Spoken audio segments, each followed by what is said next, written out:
miss one or two of them, Dex.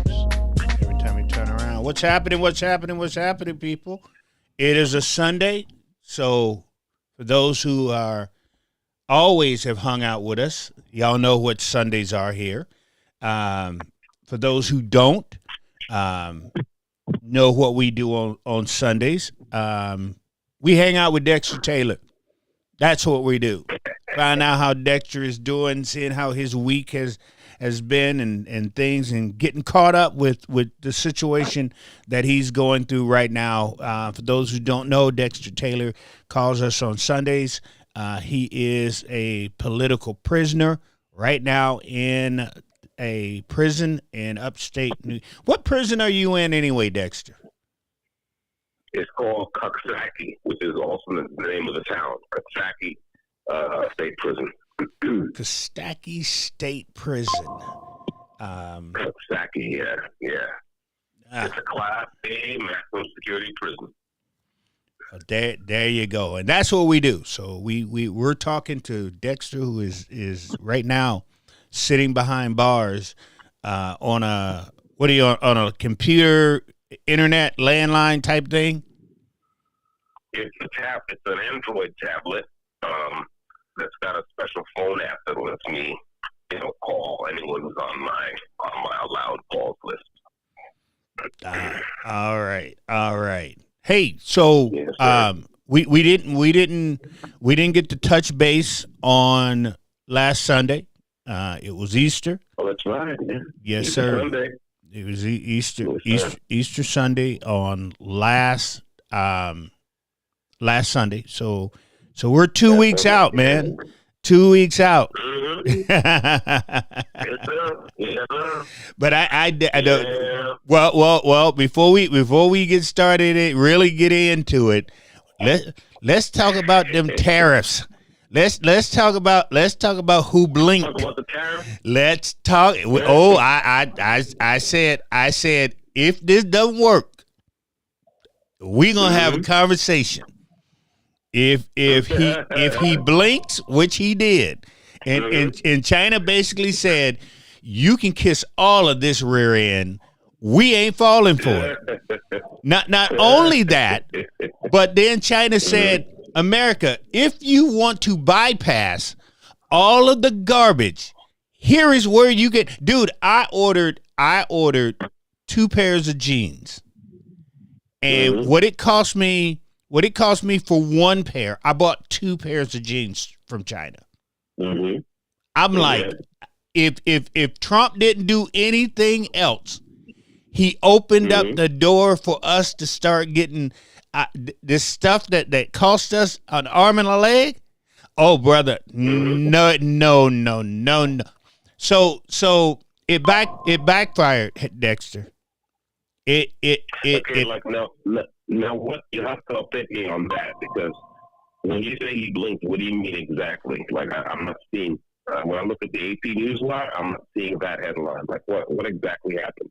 Well, basically, what he did is he pulled down some of the tariffs that he was out here trying to put on everybody, and then when China was like, whatever, dude, we ain't. I mean, they trolled China trolled America for weeks, right? Mm-hmm. And so when the head bosses and everybody was like, hey, dude, you are messing up, and it's costing us money.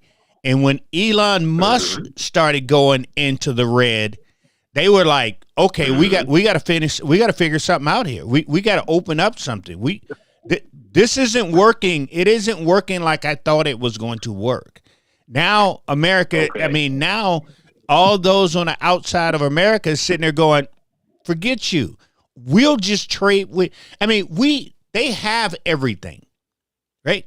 I mean, everything we get half of everything that we get. It says made in China. Right. So China's sitting back going, wait a minute, you gonna play with us? And over half of everything you get comes from us? Okay, we're gonna show you something. So okay, so what are they now? So So what is this thing about the jeans costing half as much? What happened there? Oh, Like, yeah. Well, like you take what's that bag? My wife always the Birkin bag, right? Okay. So China is showing us that you can get a Birkin bag. What's a Birkin for 3,000? It was like $3,000 or something like that. But you can go right to the manufacturers, the people who makes them in China, and get the same bag for $900. Okay, so but hasn't this always been the case? I'm No. What's changed in terms of the prices that people pay? Like what happened? Did China spin it from your website? What happened? China opened the door and start showing us how we can go straight to the manufacturer to buy the same bag. China was saying, okay, Chinese. So wait a minute. So Chinese manufacturers on up new websites where people could go. Or is this through Alibaba or is this like what? Where are people going to get this stuff? Whatever you wanna buy, like that Birkin bag, you can go straight to whatever website that China's got out there. All you have to do is just go to a website, click on Birkin bags, because China actually makes those bags. Then they take those bags and ship them to the Birkin dealer who slaps a pin or whatever on it, and then that bag goes up to be thousands of dollars. I mean, for that bag when actually that bag is only $900. Let me interrupt here for a second just to clear something up. So what Rev was talking about that there is basically Chinese to have a law basically saying that you can't directly copy anything from America. You have to like alter it a little bit. They just removed that. They removed that, and now you can buy the exact same thing just without the label. Oh, so basically, they in other words, they're not doing openly what they've been doing forever, which is essentially copying intellectual property from elsewhere. That's what you're saying, right? They basically did that, and now you can buy factory direct instead of like going through like a third party seller. Okay, well, I mean, here's the thing, right? Factory direct. Whether you buy factory direct from China or not, you're still going to pay whatever tariffs are in place because the stuff has to land, it has to go through customs. Unless it's being smuggled by pirates, you still got to pay whatever tariff. So I mean, if anything, I mean, look, I hold no brief for or against tariffs as such. They're a tool. They're a tool of foreign policy. You impose tariffs because you want something to happen. So, look, one of the problems people have said about China is that they steal intellectual property openly, right? And they've been doing it for years. So it sounds like what you're saying is that they just kind of admitted that, that's exactly what we're doing. Mm-hmm. Yeah. and it's like, okay. I mean, in a way, look, here's what's funny to me, right? So the way I see what you're describing is like, well, what this is showing us is a lot of American elites, whatever they say publicly about intellectual property theft, they profit from it as well. That's right. And so that's right. So they're happy to admit that. Wasn't they happy to admit that? Is there necessarily a loss? I don't think so. Remember that China's like, first of all, I don't know what the current tariff situation is. I'm sure all the tariffs that are proposed haven't simply gone away. Maybe they've been suspended. Maybe they've been removed from some things like semiconductors. But again, some deal, I'm predicting that some kind of deal is going to be made. With China, and then remember with EU countries, which also do a lot of business with the United States. With Canada, there's a lot of business. I mean, like I think a good portion of the bourbon whiskey that we produce here is shipped to China and Europe. Canada and Europe. These guys are interested in making a deal. So, again, without trying to defend Trump, he's grown and he can defend himself. The fact is that the Europeans have been sending trade delegations to the U.S. You know, for the last couple of weeks, been doing some diplomacy to try to work out these deals. Vietnam has been doing some diplomacy to work out these trade deals. The EU country, Canada, well, Canada's in a different situation because they got an election coming up and they got a guy who wants to look tough and what have you. But I can tell you that that a lot of countries with the tariffs want to play ball, and I think they will play ball. It's just politics. It's not even a matter of whether Trump has a personality that's this and that. It's just politics. He just got elected. Some of these guys have to stand elections in the next few months.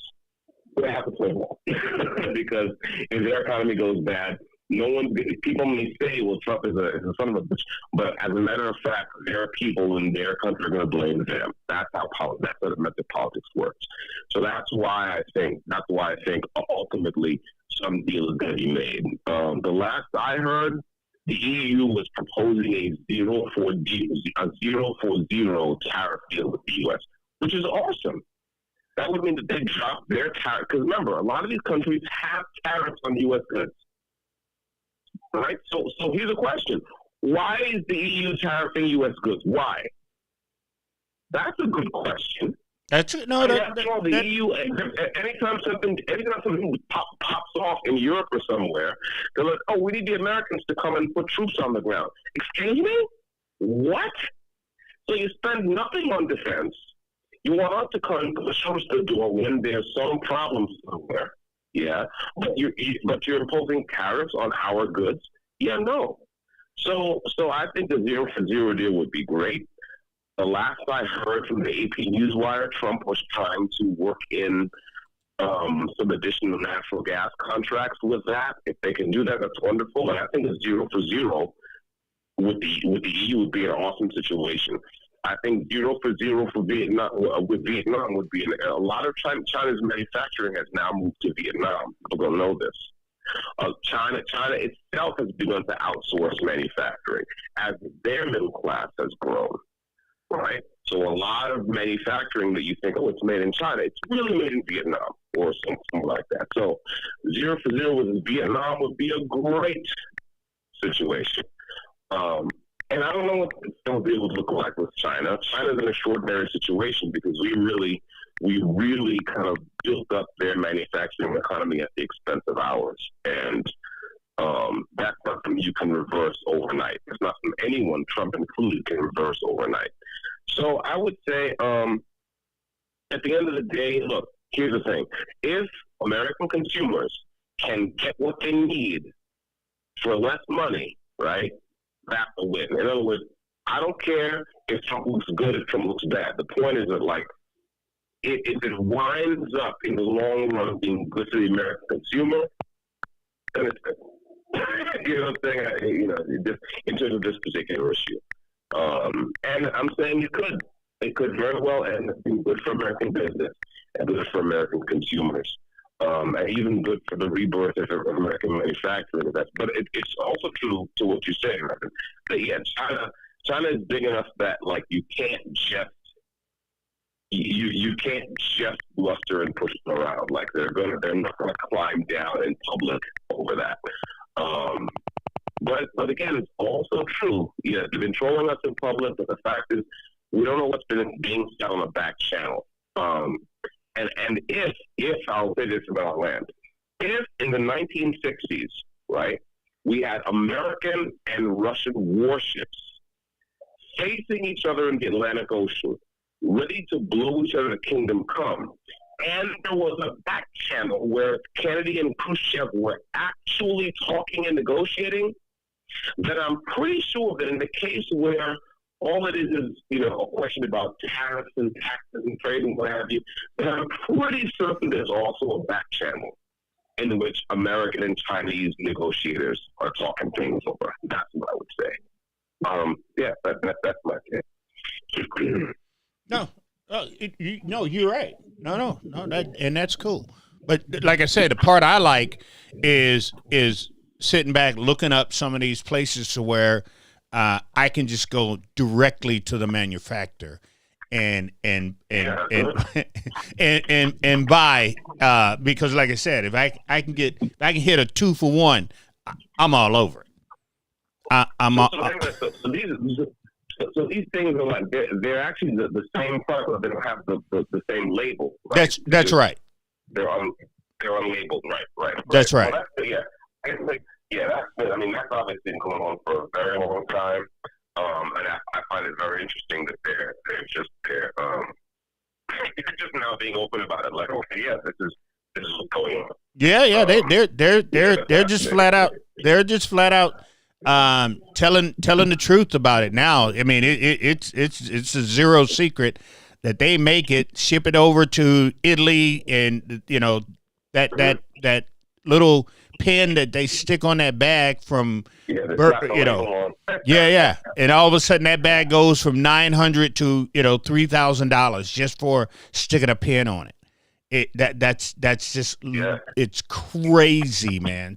So I've been looking into a lot of that, going, okay, so this is how they're gonna do us, right? And then when people sit there and say, well, bring those jobs back, and everybody's sitting there going, well, I'm not working for $15. Right. That's not going to happen. So the jobs are not coming back. The manufactured jobs will never be back here in America, because nobody's going to want to work. Nobody's going to want to work for $15. Well, you're assuming I wouldn't. Yeah, there I disagree with you. It depends on what jobs you're talking about. There are lots of well-paid manufacturing jobs. I'll give you, for example, tooling engineers. Right? What's a tooling engineer? Like, if you want to build a factory, if you want to build a manufacturing process, you need people to design that process. Right. To figure out what kind of machines have to be put in place. Okay, that's a very well-paid job. We're just not turning out those people because we're not making stuff. Right? Are we training? Yeah, that's what I was going to say. But are we training those people? Like I said, we're not turning out. We're not training them. That's right. Okay. That's the problem. In other words, look.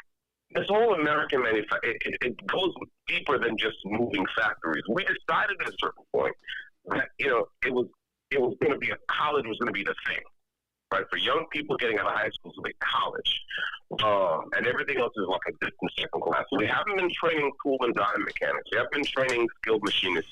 We haven't been training tooling engineers and other people that you need to really support a manufacturing-based economy.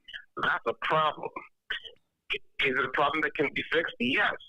And I don't necessarily put all that stuff in the same basket as paying people to sew leather together in some sweatshop. That's a different matter, right? There's a lot of high tech. By the way, America still is still an exporter of some technical goods. For example, factory automation, like factory robots, for example. Robots that do things like spot welding body panels on automobiles. We still turn out a lot of those things. We export them too. It's just that over there in China, they've made a concerted effort over the last few decades, helped by America, by the way, to put all the supply chains in place and make it easy for someone to start up and start manufacturing something. Here we have a lot more barriers. We've imposed a lot more costs on people who are would-be manufacturers. And listen, those things can change, but we have to want to. It's a problem we can solve. We have to want to solve it. That's the first thing. Do we really want to solve the problem? And if we do, are we ready to pay the price? Because it won't be cost-free. And so that's the interesting thing that we have too. It's like a lot of people have said they want American manufacturing to come back. Well, are we willing to pay the price?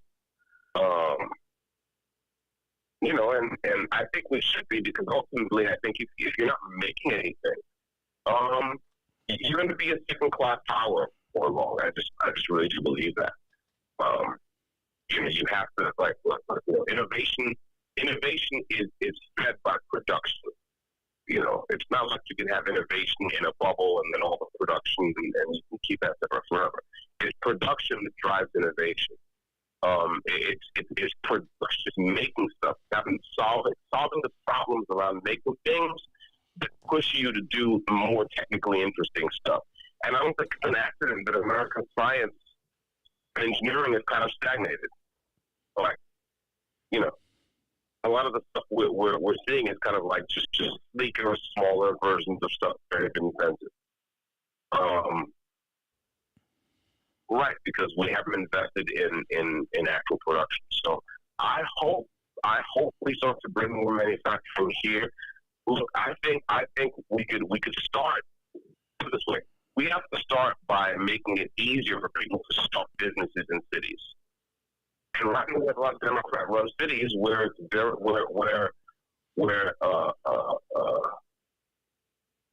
where kind of entrepreneurialism is effectively illegal for most people because the costs are ruinous, right? This is another reason why we need to get rid of some of these liberals and progressives and have a pro-growth strategy in place. But because we have 50 states with 50 different governments, the president can't snap his fingers and make that happen. That has to come from the state and local level. I'll end there. I'm ranting with it. But yeah, I don't think the tariff situation is over. I think there's still a lot of negotiation happening right now, and we'll see. But China is a unique problem because of how big it is, how many people there are. That amount of labor at your disposal is a powerful bargaining chip.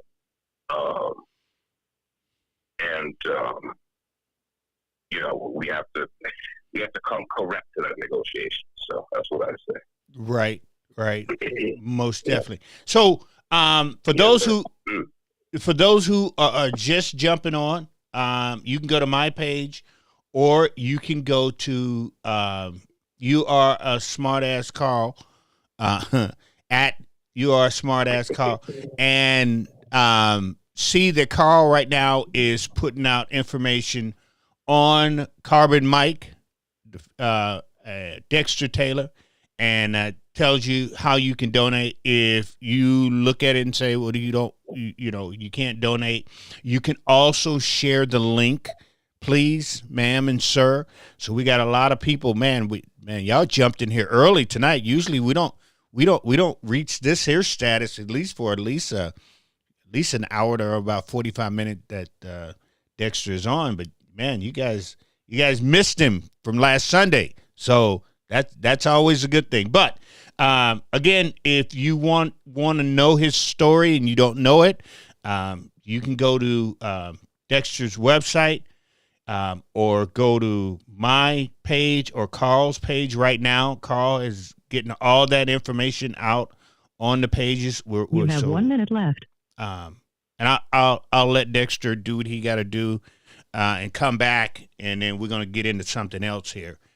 But all right. And we'll talk to you. We'll talk to you on the backside. Appreciate you. All right, man. All right. The caller has hung up. So for those who don't fully understand what goes on here on Sundays, we talk to Dexter Taylor. Dexter Taylor was railroaded, led astray by the criminal justice system, which black people have always told y'all that this system is flawed in every single way. The Democrats of New York basically used this black man and basically, put him on a tree and beat him, whipped him. And he's sitting in prison now for 10 years for putting together a firearm.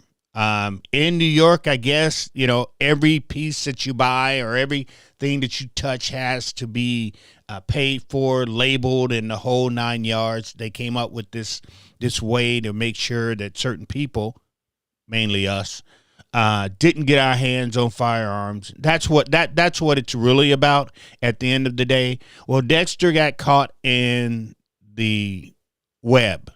Not only that, but Dexter's own credit card company decided to testify against him. Now, if this man wanted to put together ghost guns and whatever you want to call it, and hide the fact that he was actually. You don't use your credit. This is a smart man. He ain't stupid enough to be talking about, I'm going to use use my credit card to go get something illegal. Come on, people. Think about that for a few seconds. Think about I would not be behind Dexter if I felt that Dexter was one of those criminals. But the man never took the gun out. Like they said, he never shot it, never sold, not tried to sell it or anything of that sort. But not only that, people, but they switched the judges during the trial. So they took out a white judge and put a black female judge in the place. Not only that, but they said that he's not allowed to use the Second Amendment to fight a gun case. Yeah. The fix was in. The fix was in for this situation from the get jump. The fix was in from the get jump. And I think Dexter knew what he was in for. And so they tried to sit there and say, well, what we're going to do is we're going to give you a plea deal. Dexter's like, no, I'm not taking a plea deal because I'm not guilty. They ran him through the court system, and here he is doing 10 years. Treating him like he actually murdered somebody, like he robbed a bank or something. And he did not do that. But this is the justice system that we talk about. I mean, I hear everybody always talk about, the justice system when it comes to Donald Trump and all this here type of stuff. And here we are, got someone who's sitting in prison right now. I'm talking a real political prisoner, not a made up something. Here he is, Dexter Taylor. And you say, well, Rev, what can I do? Rev. Yep. Are we back? He was back. All right, cool. So you say, Rev, what can I do? Well, now he's back on the phone for the almost 500 people that's in here tonight, right now. Dexter, why don't you tell them what they can do? What can they do to help you? Who do we write to other than, what's her name? Pam Bondi? That's her name, right? Did I get it right? Yeah. Pam Bondi. Pam Bondi, people, needs a email from you. I mean, like I said, if you don't want to donate dollars, donate your fingers, and just write Pam Bondi and ask her if she heard of Dexter Taylor. I mean, we got almost 500 people here. Yeah, go ahead, Dexter. Yeah, I would say, as long as she's heard of, just write to her, send her a link to a write-up. Jeff Charles has some excellent write-ups about my case on Red State Magazine and townhall.com. There's plenty of interviews that I've done. I've been on Newsmax with Chris Salcedo. I've been on InfoWars with Owen Schroyer. I've talked to Chris Cooper from National Association for Gun Rights. I've talked to the amazing Dana Lash a couple of times. So there's lots of content out there where you can just grab a link and then they'll say, hey, listen, this is what the lawless Democrats in New York are doing. I mean, among other lawless things, Democrats are doing. Right. We'll get into that shortly. But yes, I would say Pam Bondi, another great person to reach out to is Harmeet Dillon. She is the point person for civil rights at the Department of Justice. And again, now that the DOJ has formed this civil rights task force, it's specifically a Second Amendment civil rights task force. I think it's amazing. This is a great time to reach out to these people and say, hey, we know you're looking at California and some other stuff right now, but don't forget New York. Don't forget this particular case. And, without making it about me, because it's not just about me, this case is important because we can have a discussion about permitting laws, whether a given state should be a shall issue state like Utah is, or a may issue state like California is, like New York is. That's in a matter of permits to carry firearms in public. Now, I myself prefer constitutional carry, like more than half the states in the union have. But my case is different. The question in my case is whether you have the right to keep and bear arms in your own home as a law-abiding citizen who has no trouble with the law, right, without having to ask the state for permission. Because in my opinion, if you have to ask the state for permission, it's not a right; it's a privilege. And and that's doubly so if you have to ask the state for permission in your own home, your home or not. Who is sovereign in your home? You or the governor of your state? That's the question. And as far as I'm concerned, if we allow the precedent to stand that any state can tell you that you're a felon for having a weapon in your home that you've never discharged, you've never brandished, you've never used, again, as a law-abiding citizen with no criminal record. If we're saying that it's okay for states to assert that and to back it up with force and to lock people up for it, well, then we might as well hang it up. Second Amendment is a dead letter, in my opinion. So that's why this particular case is important, and that's why people need to make their presence felt and reach out to these officials. Be polite, be brief, be to the point, but let them know that this is a problem, because it is a problem. And again, it will be a problem no matter who was in this situation. I myself, I'm not happy to be in this situation, but given that I am in the situation, what I want to impress on people, most of all, is not just about me. None of this exercise will have been worth it. It's just about me. It's not. It's about us. And it's about the things that we, as conservatives, are supposed to hold sacred. The Second Amendment is supposed to apply to the lawful lands. It's supposed to apply in all 50 states. I won't get into the irregularities that happened in my trial, how the judge, wouldn't allow us to mention the words the Second Amendment. I got my licks in nonetheless when I took the stand. But, we'll leave that to one side.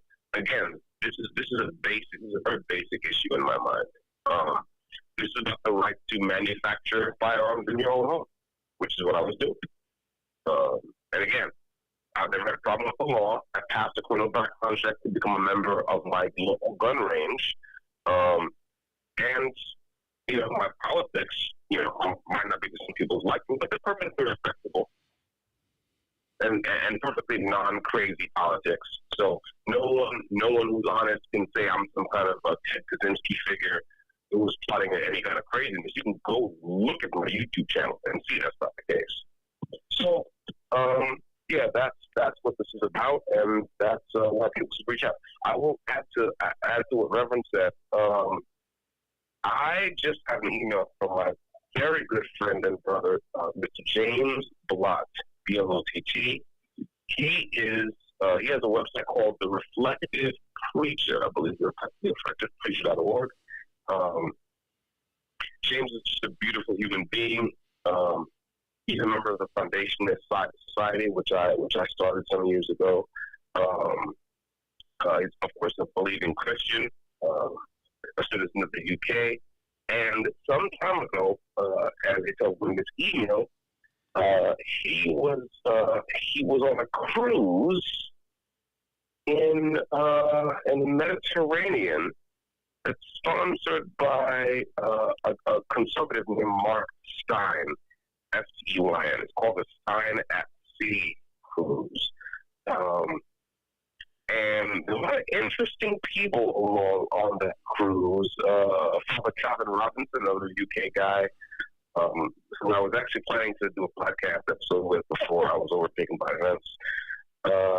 Samantha Smith, Naomi Wolf, who was turned into a pretty righteous conservative, even though she might not admit that.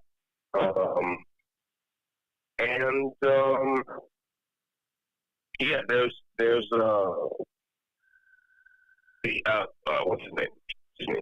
James Blott actually kind of took that opportunity, being on that cruise with all the conservatives, to bring up my case, which is extraordinary. So he actually mentioned my case to Mark Stein,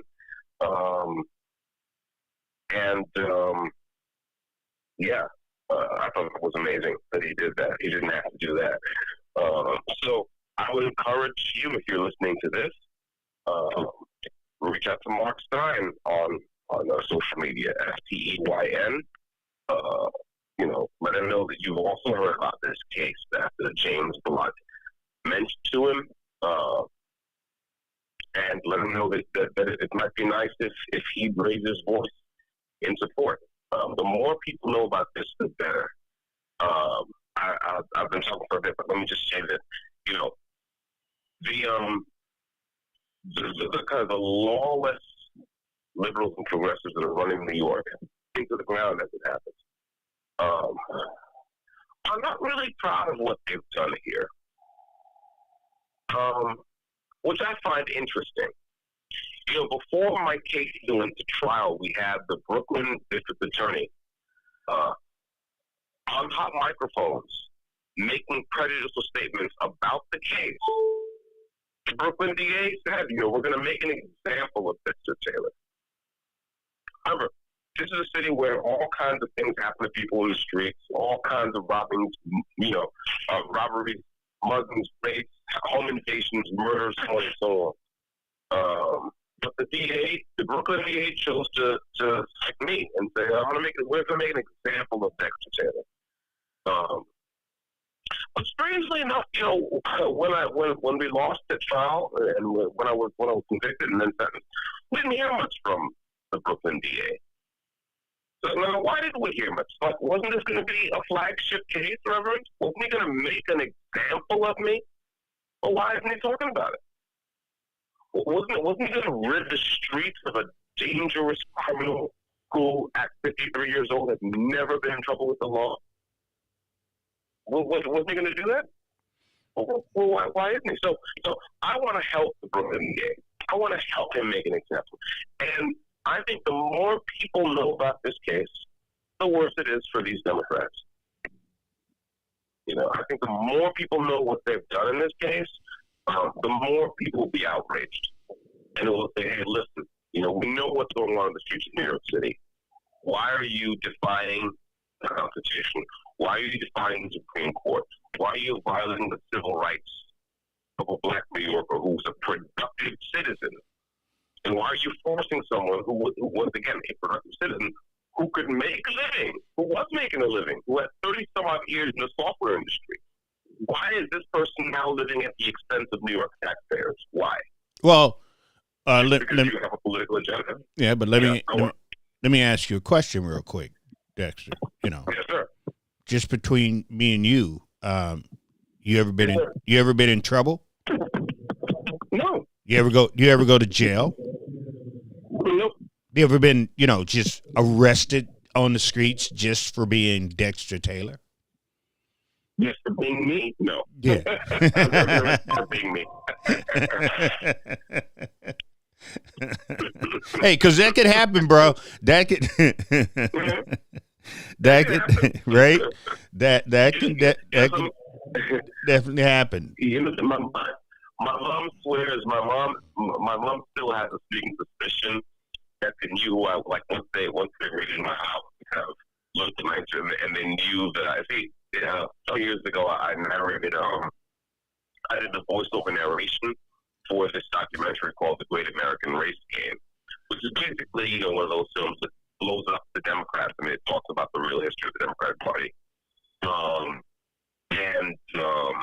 That's been won an award as the best foreign documentary at the Anthem Film Festival, which is kind of a libertarian film festival. I believe it's held in Las Vegas. Anyway, it was a couple of years ago, and that was my good friend Martin Durkin, another British guy, who made that documentary.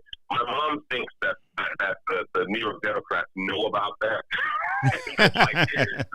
They're like, oh no, we got to lock this guy up. So narrating documentaries and doing all that stuff. Well, he's got to go. Right. I wouldn't put it. You know what?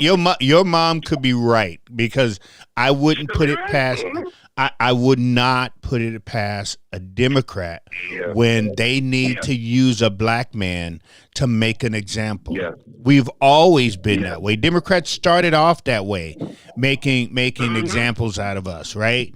And they have not, even though they've found a way to get every black person to believe that, you know, they are the party that we should vote for. They're still just as racist as can be. No ifs, no ands, no buts. I don't care what anybody say. You know, look, Kathy Hochul and James are really, they really are still in love with Jim Crow. They just think Jim Crow had some rough edges on him, but really was an okay guy. That's really what they think, and we can tell that's what they think because we can see what they do. I mean, they love Margaret Singer. They love Margaret Singer. Right? Don't get me started on that. Oh yeah, they can't get enough of her. They can't get enough of her. Yeah. I mean, she's like the pinup king, the pinup queen for the Democratic Party when it's all said and done. I mean, we're not making this stuff up though. Is what I'm. That's the thing about it, Dexter. We're not making this up. Well, that's right. And even I mean, this is the thing. Seriously, you know, you talk about. I mean, the fact that like these people can't even. I'm not really interested in public safety. I mean, you know, coming back to the thing of locking someone up or possessing an object which he has a right to possess. It's not hard to see everything going on the streets of New York, right? You see again the shootings, the robberies, the muggings, the home invasions, the rapes, the assaults, so on and so forth. People being burned alive on the subway, bro. Come on, right?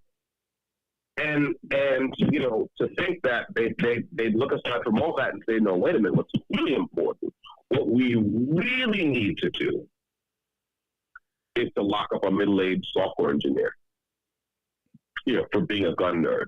That's what's really job one, and that's so yeah, that's how they are. That's how they stay. And listen, like I said, no problem.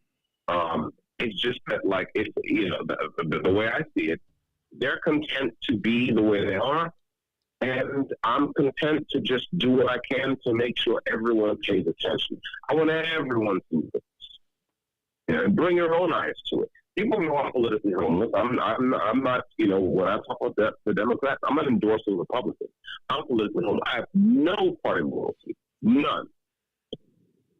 But I'm just looking at this and I'm like, well, yeah, justice, something approaching justice would be nice. Well, and so, yeah. Now that you say what you said, because of the black eye that the Republicans have with the black community. Well deserved, by the way. Well deserved, yeah. But what I'm getting at. What I'm getting at is, I would think they would be, and the Republicans believe, they stand for the Second Amendment, right? Mm-hmm. Mm-hmm. Yeah. Think about that. Yeah. Think about if they got behind your plight here. I mean, and you're a political prisoner because you're it. I mean, at the end of the day, it's political. It's political. It's political, right? With you being in there. Well, that's right. And while I'm not a Republican, I am a conservative. That's right. Yes, exactly. You would think that the Republicans would be at least interested. And unfortunately, so far, I have to say, most of the Republicans who have been interested have been MAGA Republicans. Well, not like mainline GOP, and I say unfortunately only because of the numbers. I'm not saying that I don't mean to be ungrateful to my MAGA friends, my MAGA brothers. I just mean that, like, that to me, the Republican objection to what's happening in New York should be broader than just MAGA, right? It's like anyone who calls himself GOP of any stripe should be all over this. Anyone who calls himself a gun owner should be all over this. Yeah, it should be all over this. That's right. That's exactly right. That's exactly right.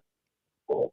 at the it is what it is. yeah, and that's but what I'm saying is where I'm going with this, and what I'm trying to prove the point of, if the GOP wanted to really come out of the doghouse with the black community, I would be all over this. I would, dude. I would be you would be the George Floyd of the GOP right now. Don't say George Floyd.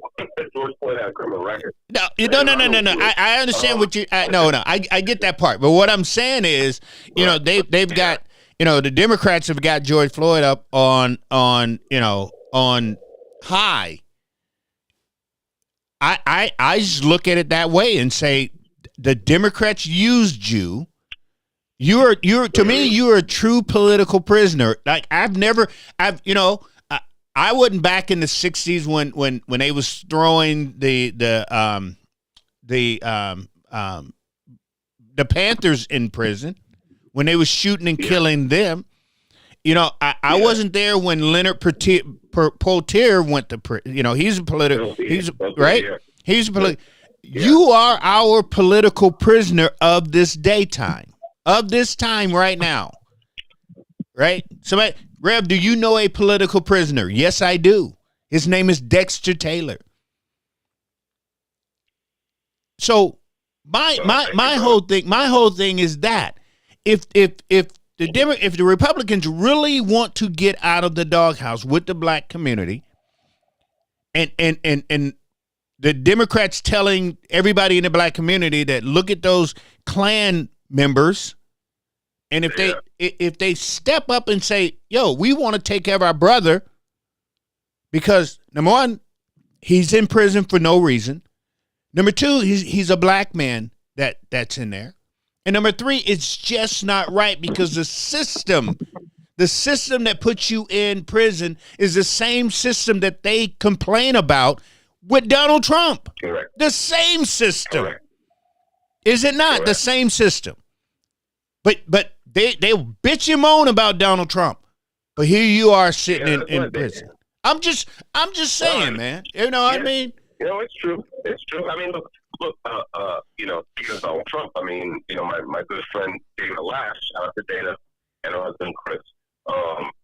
Dana Lash actually talked with Donald Trump Jr. about my case. Oh, SHOT Show both this past year. Yep.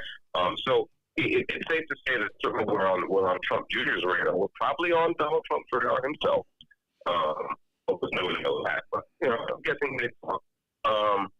But yes, it's more than that is required, right? It's like we need more people to step up and say, hey, what are we going to do about this? What is this? What is this thing of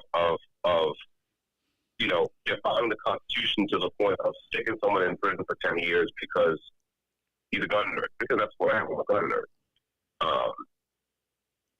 And so, I'm still hopeful. We all are.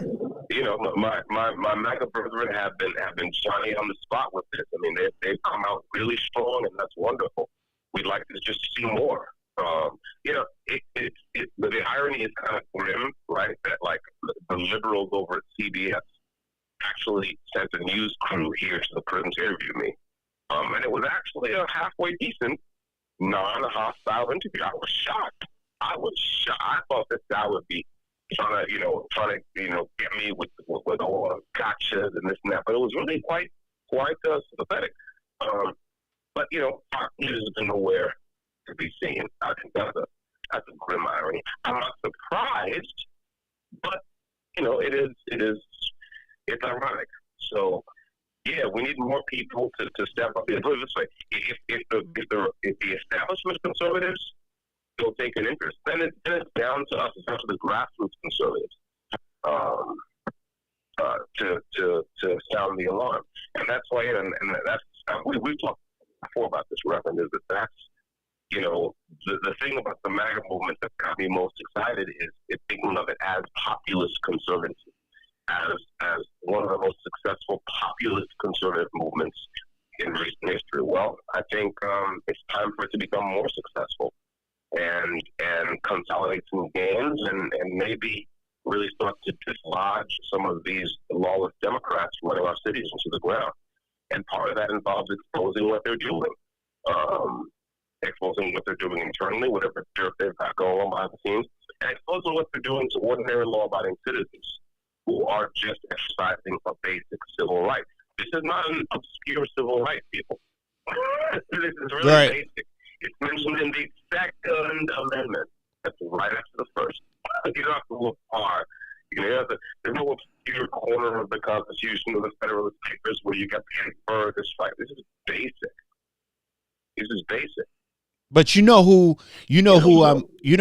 I'm really disappointed in. I'm very, very disappointed in our so-called brethren, the black so-called Republican or conservative or whatever they're calling themselves these days. I'm very disappointed in your Tim Scotts. I'm very disappointed in your Byron Donalds. I'm very disappointed in your Wesley what's-his-face.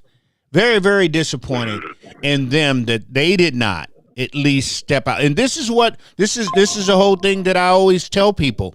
Before you get on the back of some of these black conservatives, what have they done for the black community? Nothing. Half of these black conservatives are not in, and that's what people don't understand.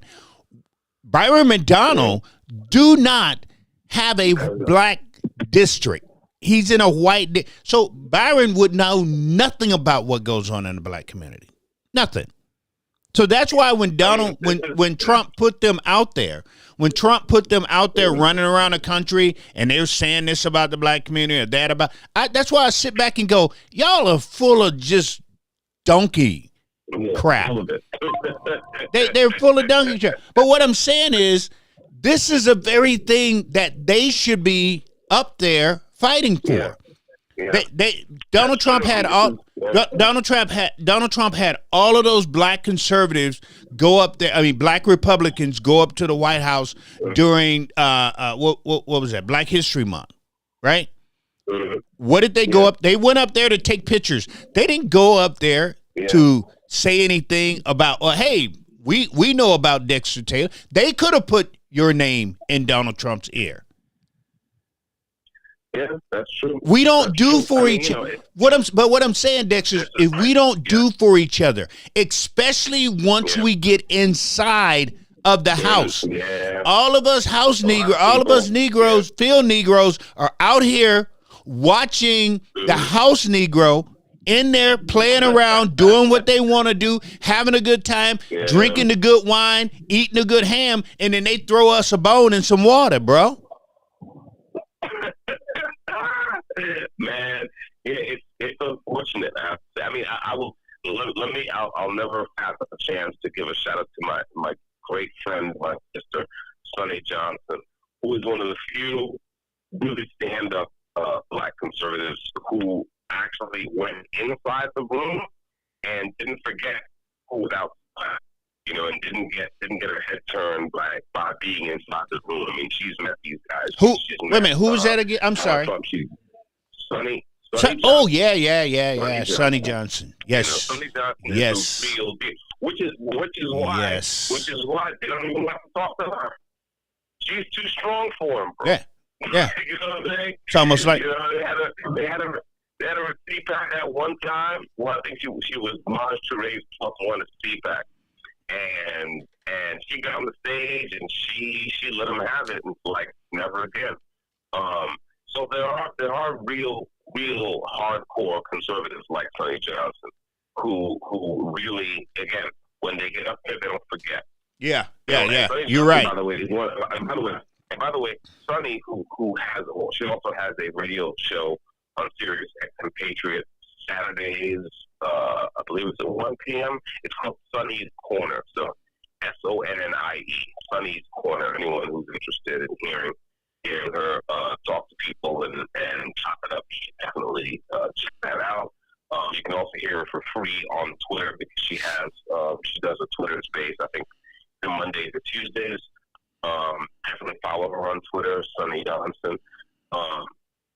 But yeah, she was one of the first people to hand me a microphone, when I went public about my case she was one of the first people to hand me a microphone and say, "Hey, come on my show and then let's talk about this." Right. So yeah, there's some good ones out there. But to your point, Rev, yeah, the guys that get really elevated and get to go on tour and all this stuff, yeah, they seem to have forgotten why they're there. And the funny thing is, again, this is not some kind of this is a poor Republican issue. So someone like Byron Donalds or whoever doesn't have to compromise his conservative principles to talk about this, right? This is basic, right? The Second Amendment applies in all 50 states. That's right. New York State has no right to lock up a man with a clean criminal record simply because he is interested in manufacturing guns in his own house. You have 1 minute left. That's madness. So, yeah, this is, if they don't come out for something like this, I mean, I don't know. It's kind of funny, But I just heard Nate chirp out. Looks like I got a minute left, so I'm going to drop and come back, and we'll continue chopping it up. Sounds like a deal, bro. We'll see you on the backside. Yes, sir.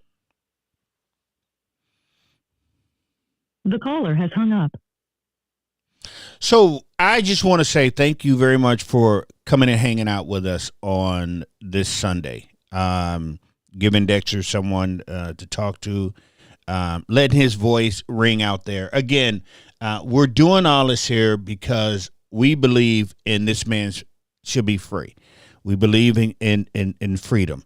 And one of the things that I'll say it again, and I'll keep saying it, because y'all elevate certain black people, and those very black. Let me explain it to you this way. So back in the day when most of the black people were in the South, everybody would get together and pool their money together. So one or two people in the South, black people, would go up north because everybody was like, "Oh, you're free up north. You can make money up north. You can do this. You go up there, do what you have to do, and then once you're done, hit the button and send the elevator back. And then we're gonna more would go up. We'll keep going up." And that worked for a while until some of the blacks got up there and got good and then got uppity. And those blacks who got up there and got good and got uppity never sent the elevator back down to get anybody else. That's how your Byron McDonald's work today. Byron is up there. Byron is not pushing the button to come down to help to elevate somebody else. It's the same thing like Joe Rogan. Look at all the people that Joe Rogan has put on his podcast. All the people he's helped, he's elevated. He's put on, but we don't work together.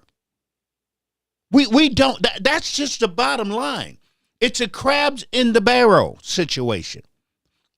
I'll show you exactly what I'm talking about. I am running for lieutenant governor here in the state of Minnesota.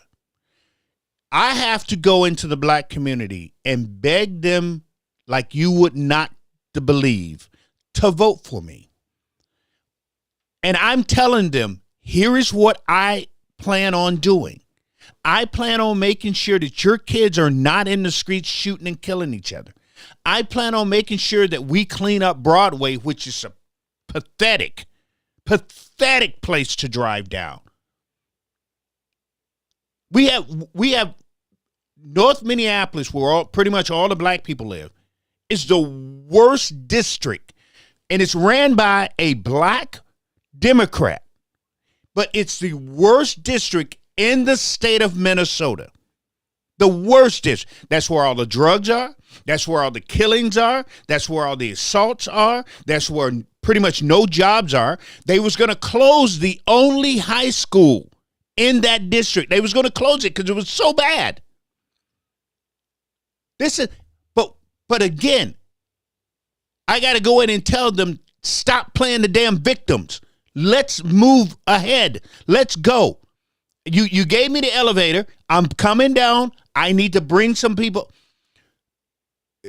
It's pathetic what we do to each other. It is flat out, no ifs, ands, buts, pathetic. This it ain't got nothing to do with white supremacy. Don't give me that crap. It's us. We do this to each other. We do this to each other. There's no reason why Byron McDonald The caller has hung up. is not talking about this young man. There's no reason why Wesley Hunt is not getting and dealing with this young man. But because they're up here, there's no reason why Tim Scott is not talking about this man. But because they're up here, they're not pushing the button to bring the elevator back up. We've got so many people. What's the black dude, Joe Button or whatever his name is? Who is he putting on? Shannon Sharp. Who is he putting on? We don't do for each other. We get up here, we get high and mighty. Forget y'all. Look at me now. Look how I rose. Look what I've done for myself. Nanny boo boo. Crabs and everybody's just trying to grab and pull them up. That's the truth, people. I don't care what anybody else tell you. Prove me wrong in anything that I just said. I may piss you off. That's fine. But any day you want to come on here and be right next to me and we have this conversation, I've always said that. All you have to do is DM me, give me your email. I will send you the link. Reverend Tim. He back? All right, perfect. Yeah, he's back. But send me your link. We can have a conversation. I'm willing to have a conversation with anybody. It doesn't matter who you are. DM me, send me your link. Let's have that conversation. What's happening, Dex? Man, There he is. everything is There he is. yeah, I mean, I'm just, listen, I mean, you're not wrong to take these Republicans to task. I mean, again, it's like I'm tired of lawless liberals and progressives running our beautiful American cities into the ground. And I think there's only one thing you said that I disagree with. I don't think that Democrats have managed to convince most black people that they're worthy of their vote. It's just that they haven't. The Republicans who are kind of how can I say? They're secure in the belief of a silent majority, but it never seems to occur to them that there's also a silent majority in black neighborhoods. There's also a silent majority of people who just get up every day and go to work. I live in Brooklyn, New York. I live in the Bushwick section of Brooklyn. I got out of my house and I see working class black folks everywhere. Working class black folks everywhere. I see them working in the corner stores. I see them running the street open for Con Ed. I see them driving police cars. I see them behind the counter of the bank. And it seems to me that conservatives are content not to speak to these people. And that's a problem. I mean, I'm sorry, that's just a problem. That there are people who are doing some great work trying to dislodge a lot of the lawless liberals and progressives who are destroying our cities. And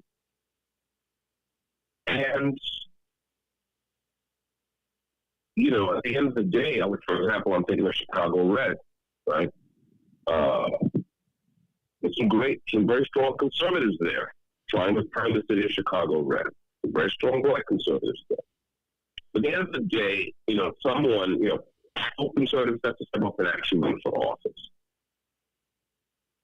Conservatives, Republicans have to take an interest in what's happening in cities, and they have to believe that cities are worth fighting in and fighting for. And look, it takes work. It takes the willingness to kind of run political risks.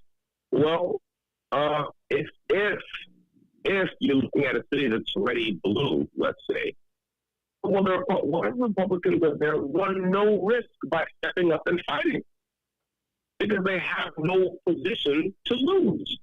They have no real power base to lose. They can simply go and talk to the majority of black citizens who don't vote in any election for any party. Go and talk to the silent majority.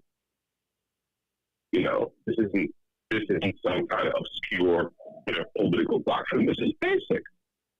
This is basic, bro. I don't know what some people understand. It's like, if you have a blue widget company and I have red widget, and you make blue widgets, I make red widgets, and I find that most of the people in a city have never believed to buy widgets of any color. Well, that's not I'm not going to go home and cry about that. I'm like, hey, this is awesome. We have a chance to make some progress here. We can expand the customer base. Yeah, so and the public sector, the private sector does really think like this. That's what's funny, right? Is that people think of the Republicans as the party of business, but like actual businesses don't function like Republicans at all. When actual businesses find that they don't have enough market share, they're like, we need to increase market share. Right? And the CEO will say, hey, listen, where's my VP of sales for the Eastern District or the Eastern Corridor? So listen, so-and-so, you need VP so-and-so, you need to, figure it out. We need to increase our market share by so-and-so%. We're going to set these quarterly targets for you. Go. And if that VP of sales comes back 3 quarters later and hasn't hit his targets, like he could have to clean out his desk. And he certainly will be coming up with some bullshit excuse about how, well, everyone's just brainwashed. They're all buying blue widgets. So there's nothing, we can't do anything because our competition is out competing us. So we just have to, think about it, Reverend. Have you ever heard of any business saying, well, we can't do anything. The competition is just doing better right now. So we just have to not do as well as it. No. They're like, oh, so-and-so is, okay, so then we'll have to, and they'll get a game plan together and they'll go. Only in this realm of politics do we have a political party that says, yeah, well, we're getting outperformed on the ground, and that's just how it is.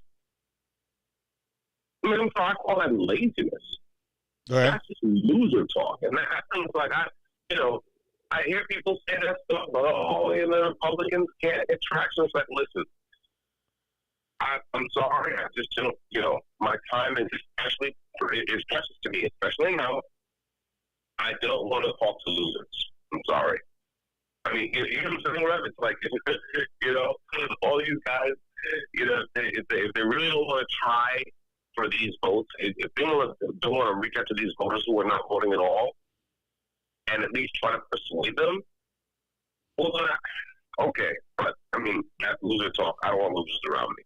Like, we'll have to go another way. You know what I'm saying?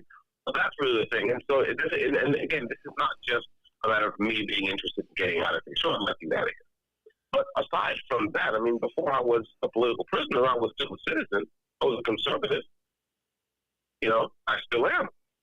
I'm a father. I was concerned about what's happening with our children. I want these people who want to sexualize our children, who want to show them pornography in our schools. I want them to lose. I want them to lose, Rev. The people who keep telling us that their families are optional, their fathers are optional, right? That all we have to do is, pay young women to have kids they can't afford to raise and everything will be fine.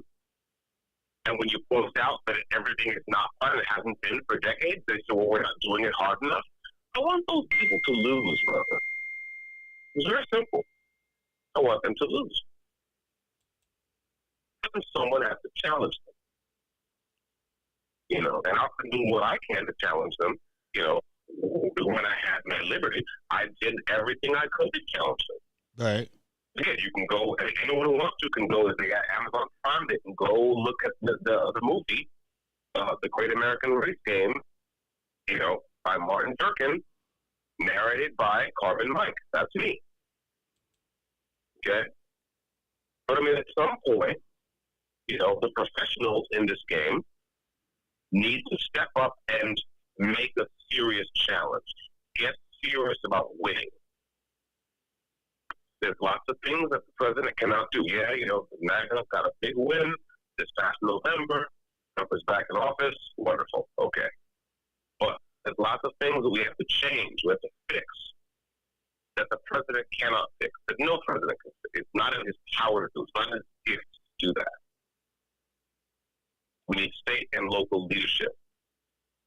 We need to dislodge the people who are just sitting there, sucking up money and doing the dirty, and then every now and then they make a speech and make some grand promises and nothing changes. Which brings me to the subject of Letitia James. You like that segue? Check you out. Check you out. I was waiting to do that. Right? Which brings to the subject of New York State illustrious Attorney General Letitia James. Exhibit A in the lawless Democrats category, right? I mean, here we have, right? Here we have someone who is and has been part of the problem, right? I mean, this is the woman, lest people forget, who decided to legalize shoplifting in New York City. I mean, that's what she did. And she said, "Hey, listen, we're not going to prosecute you. If you go into a store and steal less than $1,000, or maybe it's not the threshold was $900 worth of goods, we won't prosecute you." So, of course, what did the police do? Well, we're not going to do a bunch of nonsense paperwork just so that we can spring this guy. So policemen stop responding to shoplifting calls. You have to just go in the store and just pick stuff off the shelves and walk out. This happens to be also a woman who had no compunctions about taking accepting government money to help her out with her investment in real estate. Right, just buying real estate for investment purposes, what have you, and had no problem lying on mortgage forms, right, to get federal money to help her get better rates on her properties. That's what we have as the Attorney General of New York State, and of course, MAGA people will know her as the person who also sent Donald Trump to court, right, for the non-crime of getting an appraiser to lowball an estimate on some property he was interested in. So I think, as far as I can tell, it's not even a crime. It's like, sure, if you can get an appraiser to say it's this number, and the private lender will accept that number, then you negotiate the deal on those terms. And if the private lender gets paid back, as the private lender did in Trump's situation with that particular thing, everyone is made whole. No one has been defrauded. No one is out of pocket. Nonetheless, you want to make a big thing out of that. She make a big thing out of that. And again, this is the Attorney General who also put down her father as being her husband on one mortgage application, and lied about the number of units in her house that she owned, so she can get federal money to assist with her mortgage. I mean, that's. Have you been following this case, Rev? No, I have. I know it's just New York and Minnesota, but yeah. No. Only case that I actually follow is yours in New York. Other than that, me. Thank you, sir. I do Minnesota stuff. I got Mhm. enough. I got enough to worry about. Enough on your plate. What these boneheads do I don't here. blame Yeah, you. yeah. I just learned tonight. Oh, yeah. Well, Mhm. I just learned tonight about the situation with the. They were saying that a woman got deported, and Uh-huh.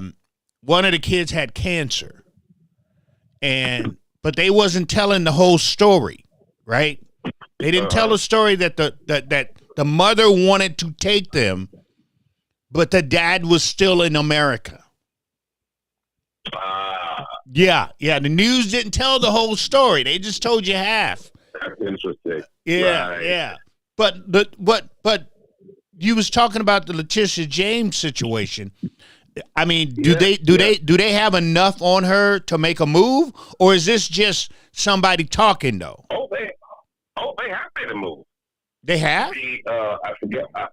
The Department of whatever federal housing department or federal loan, the department that runs Freddie Mac and Fannie Mae, and stuff. They referred this case to the department. They made a criminal referral to the Department of Justice. They said, "Yeah, this looks like this person engaged in mortgage fraud.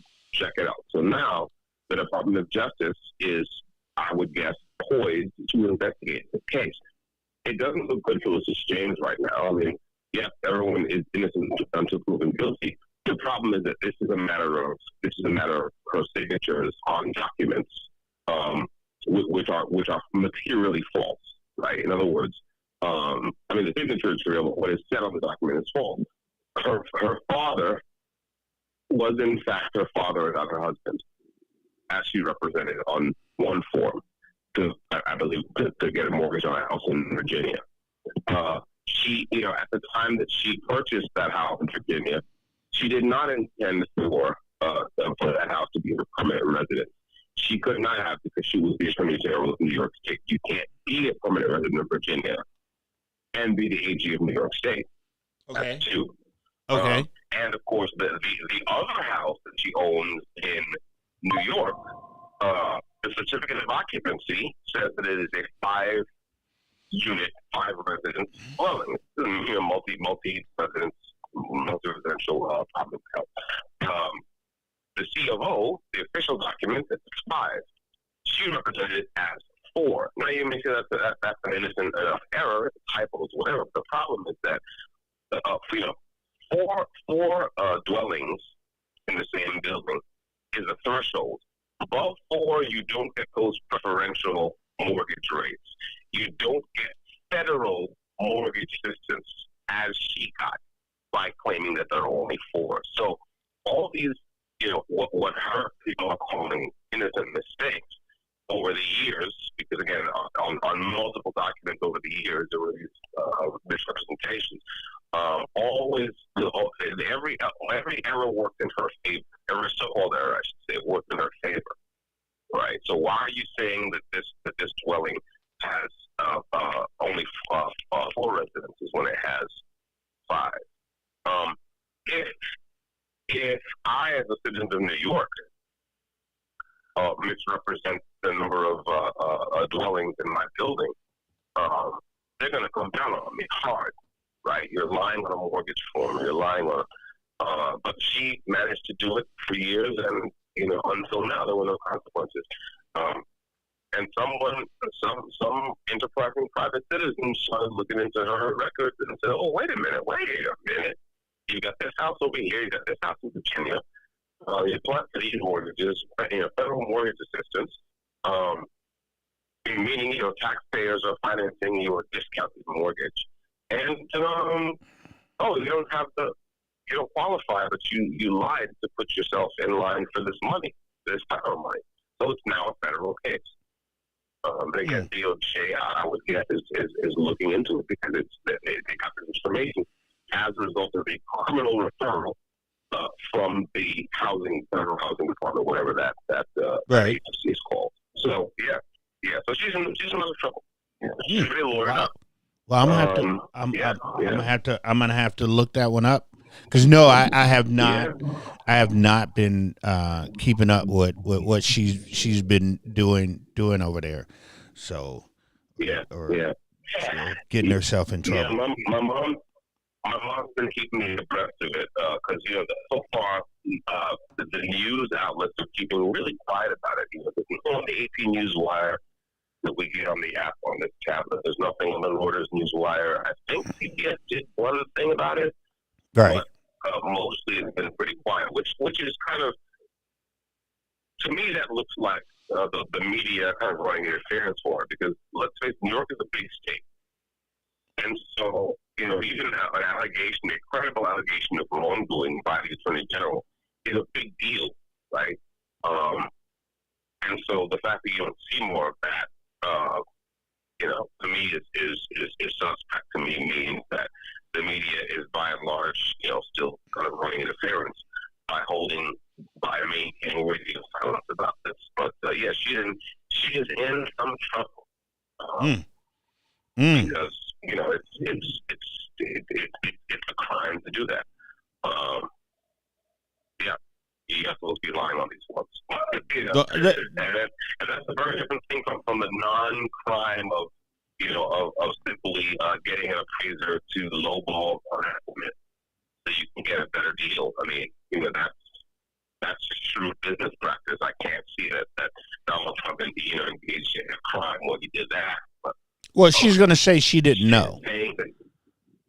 Well, yes, except that it's your job to know. I mean, that's as plain as I can put it. Like, that's your job to know. Right. He's like, I mean, they will say, if you land in court in front of these people, they'll tell you, well, ignorance of the law is no excuse. Right? So for instance, well, she doesn't know, but here's the thing. She also said on the mortgage form that her father was really her husband. Did she not know that her father was not her husband? Did she not know that? Like, how do you square that? Simple mistake, Dexter. That's a simple. That's a simple mistake. They're both such similar words. Right. Simple mistake. Maybe dad and boyfriend look alike. Let's go. I mean, it's like, yeah, do you plan to live to have Virginia as your prime, to live in this house in Virginia as your primary residence? Well, look, as the Attorney General of New York, you can't. So if you say yes, well, what is that? A simple mistake? Well, okay. But it just so happened that simple mistake, that lie, right, got her, was able to get her hooked up. So all these, so-called errors, again, all stacked up to put her in line to get preferential mortgage rates. And look, there's nothing wrong with getting preferential mortgage rates. It's right. Just that if an ordinary citizen does that, that an ordinary citizen, misrepresents something on a form, and someone finds out about it, that citizen is in a lot of trouble, And it seems to me that the Attorney General can't be above the law that she is tasked with upholding. That seems elementary to me. But then again, I didn't go to law school, so out of my ignorance, that's what I come up with. Yeah. Oh, you know who I forgot in that whole rant? Yes, sir. I forgot Dr. Daryl Scott. You know who he is? Daryl Scott. That name sounds familiar, but I can't place it. What's his? Well, when Trump ran the first time and when he lost, Pastor Daryl Scott he's a black Republican. Okay. He's a preacher. Okay, that's not Tim Scott, that's Daryl Scott now. Okay. Yeah, Daryl Scott. Pastor Daryl Scott. I forgot about him. He's another one that got up there and forgot where he was at. So I have to hit him up tomorrow when I see him. But okay, so I'm gonna give you a scenario before we get out here. I got to give you a scenario tonight. Let's say you were a immigrant, that came here Mm-hmm. undocumented. You ran across the border.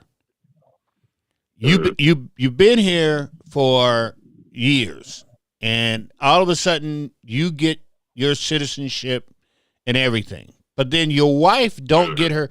Your wife been here pretty much as long as you have. She don't get her citizenship. She don't get anything. She's an illegal alien. But you guys, you have kids in the United States. Yeah. They find out that you, the wife, your wife, is illegal, and they deport her. Mm-hmm. And in that deportation, she takes the kids with her. Mm-hmm. Who's in the wrong? Oh, that's a good question. Well, it certainly, I mean, here's the thing. She's obviously, there's nothing wrong to go around. I mean, she's in the wrong. She's in the wrong because it was her responsibility to get her papers straight all the time she was here. And she's doubly wrong for taking the kids with her. Well, that is, if she took the kids without her husband's consent, without her father's consent, if she just snatched his kids, well, then she's basically kidnapped the children and taken them across an international border. That's a big deal. Now, I don't know if that's the case or if they agreed that she take the kids. I don't know what between the husband and wife, but yeah, she just takes the kids. And that's a problem, right? And look, here's the funny thing, right? It's like I'm inclined to say that look, I believe in mercy. I believe in forgiveness. But forgiveness presupposes judgment. In other words, to be forgiven for something, like we have to acknowledge that you've done something wrong in the first place. So it's like, look, it is illegal to be in this country illegally. I'm sorry, it just is, right? So you say that you say that so being in this country illegally, do you see that as a crime? Well, it's not a matter of whether it is a crime. It is a crime. Okay. Like, all right. It is a crime under the United States Code. It just is. Okay. Like in the book. Yep. That crime. Right. Right. So, whether I see it as one is a separate question. It is one. Now the question is it unforgivable? Is it put this way? Is it evil in itself? No. You know what I'm saying? We have to be honest. I mean, it's not, it's like look, you're in this country and you shouldn't be. Okay, that's not the same thing as, hitting someone in the head and snatching their purse or whatever. It's just, you're here and you shouldn't be. All right. And I'll be honest. If I were a judge and this case came before me, if I were permitted to, I'd figure out how to make some allowance to, okay, listen, you've got 90 days to get your papers straight, to do whatever, and to get the situation right. But in other words, the authorities are not wrong to run down on you for being here illegally. That's the job of the authorities, the immigration authorities, to run down on people who are here illegally.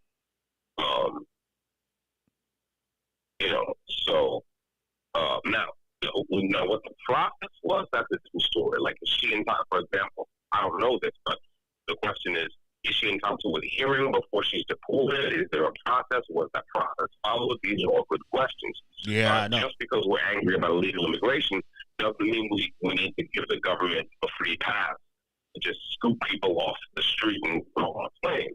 Because governments can make mistakes. Governments do make mistakes. We are conservatives. We should know that. We should be the first people to acknowledge that government can make mistakes. So, for someone who's in this country legally and the authorities run down on them, they got to follow the process. To me, it would mean that there is they're owed some due process. Look, someone has to consult the people to be the wrong person. Are we making the mistake? Right?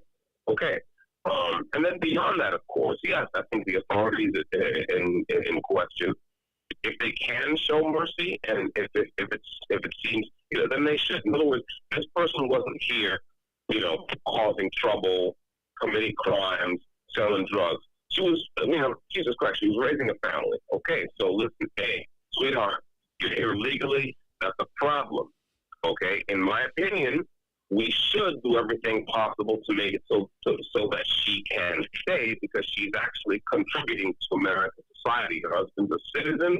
Okay, she's a mother. She's raising children. Okay, again, we're conservatives. We should want that. Right. It's just that we also have to stand on, look, the law is the law. Don't come up in here illegally.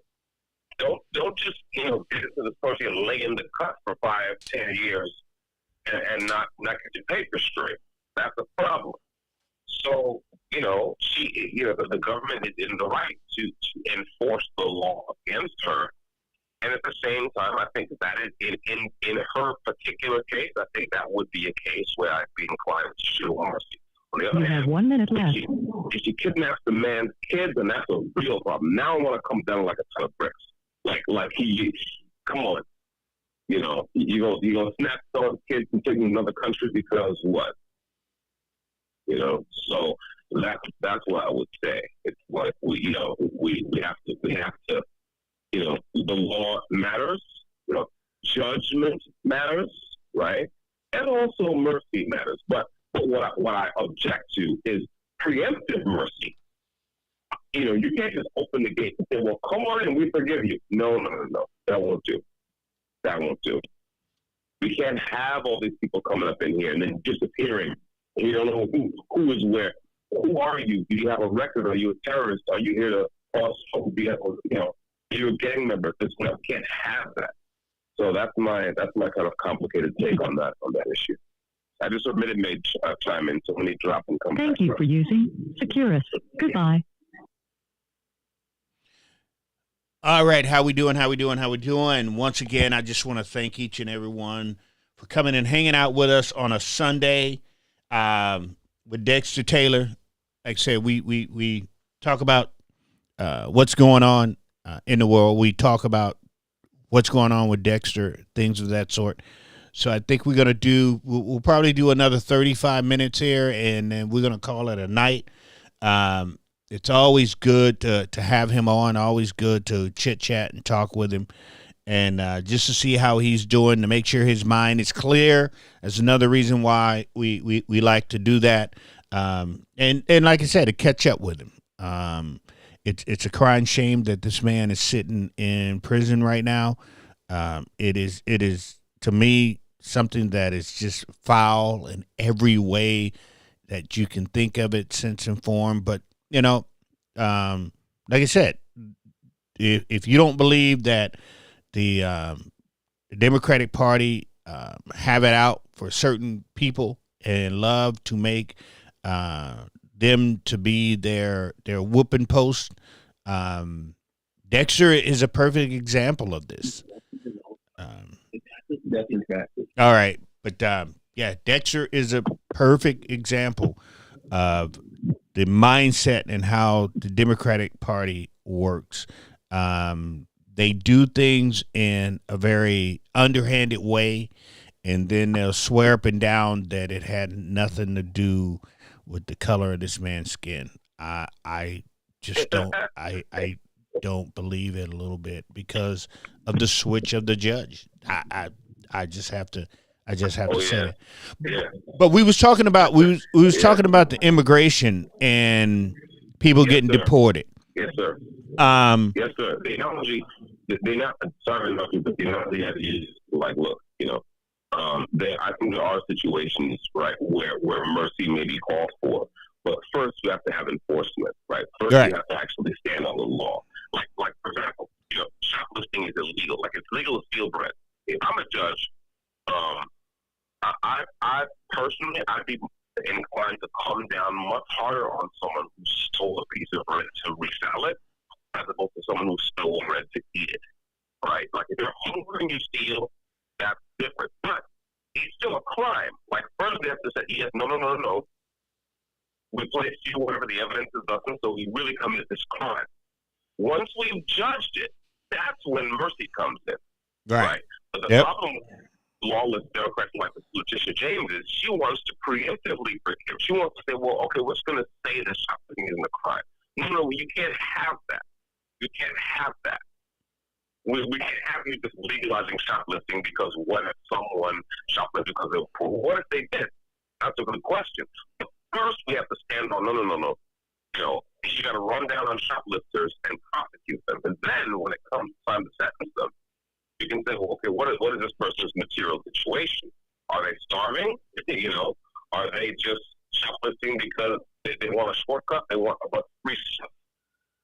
That makes a difference. But again, you have to have judgment first. Forgiveness and mercy presuppose judgment. And you can't build a legal system on forgiveness and mercy. Forgiveness and mercy are vital things, but you have to build a foundation, right, that is hard. It is judgment that is hard. And then, having the root, you can then perhaps enjoy the fruit of charity and mercy and forgiveness and all this stuff. But first, it's like, no, it's like you committed a crime, you should have known better.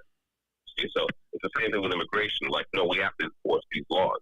And then, if there's a particular case, it's like, okay, this person, this woman, for example, didn't do anything wrong while she was here. She contributed to a family. Okay, well, we can look at that case. But the policy of just preemptive forgiveness, sure, just commit the crime and come to the country and disappear, and it's okay. Again, we also can't have, by the way, people coming here illegally and just laying back in the cut and just receiving checks. No, that part. You can't have that. That part.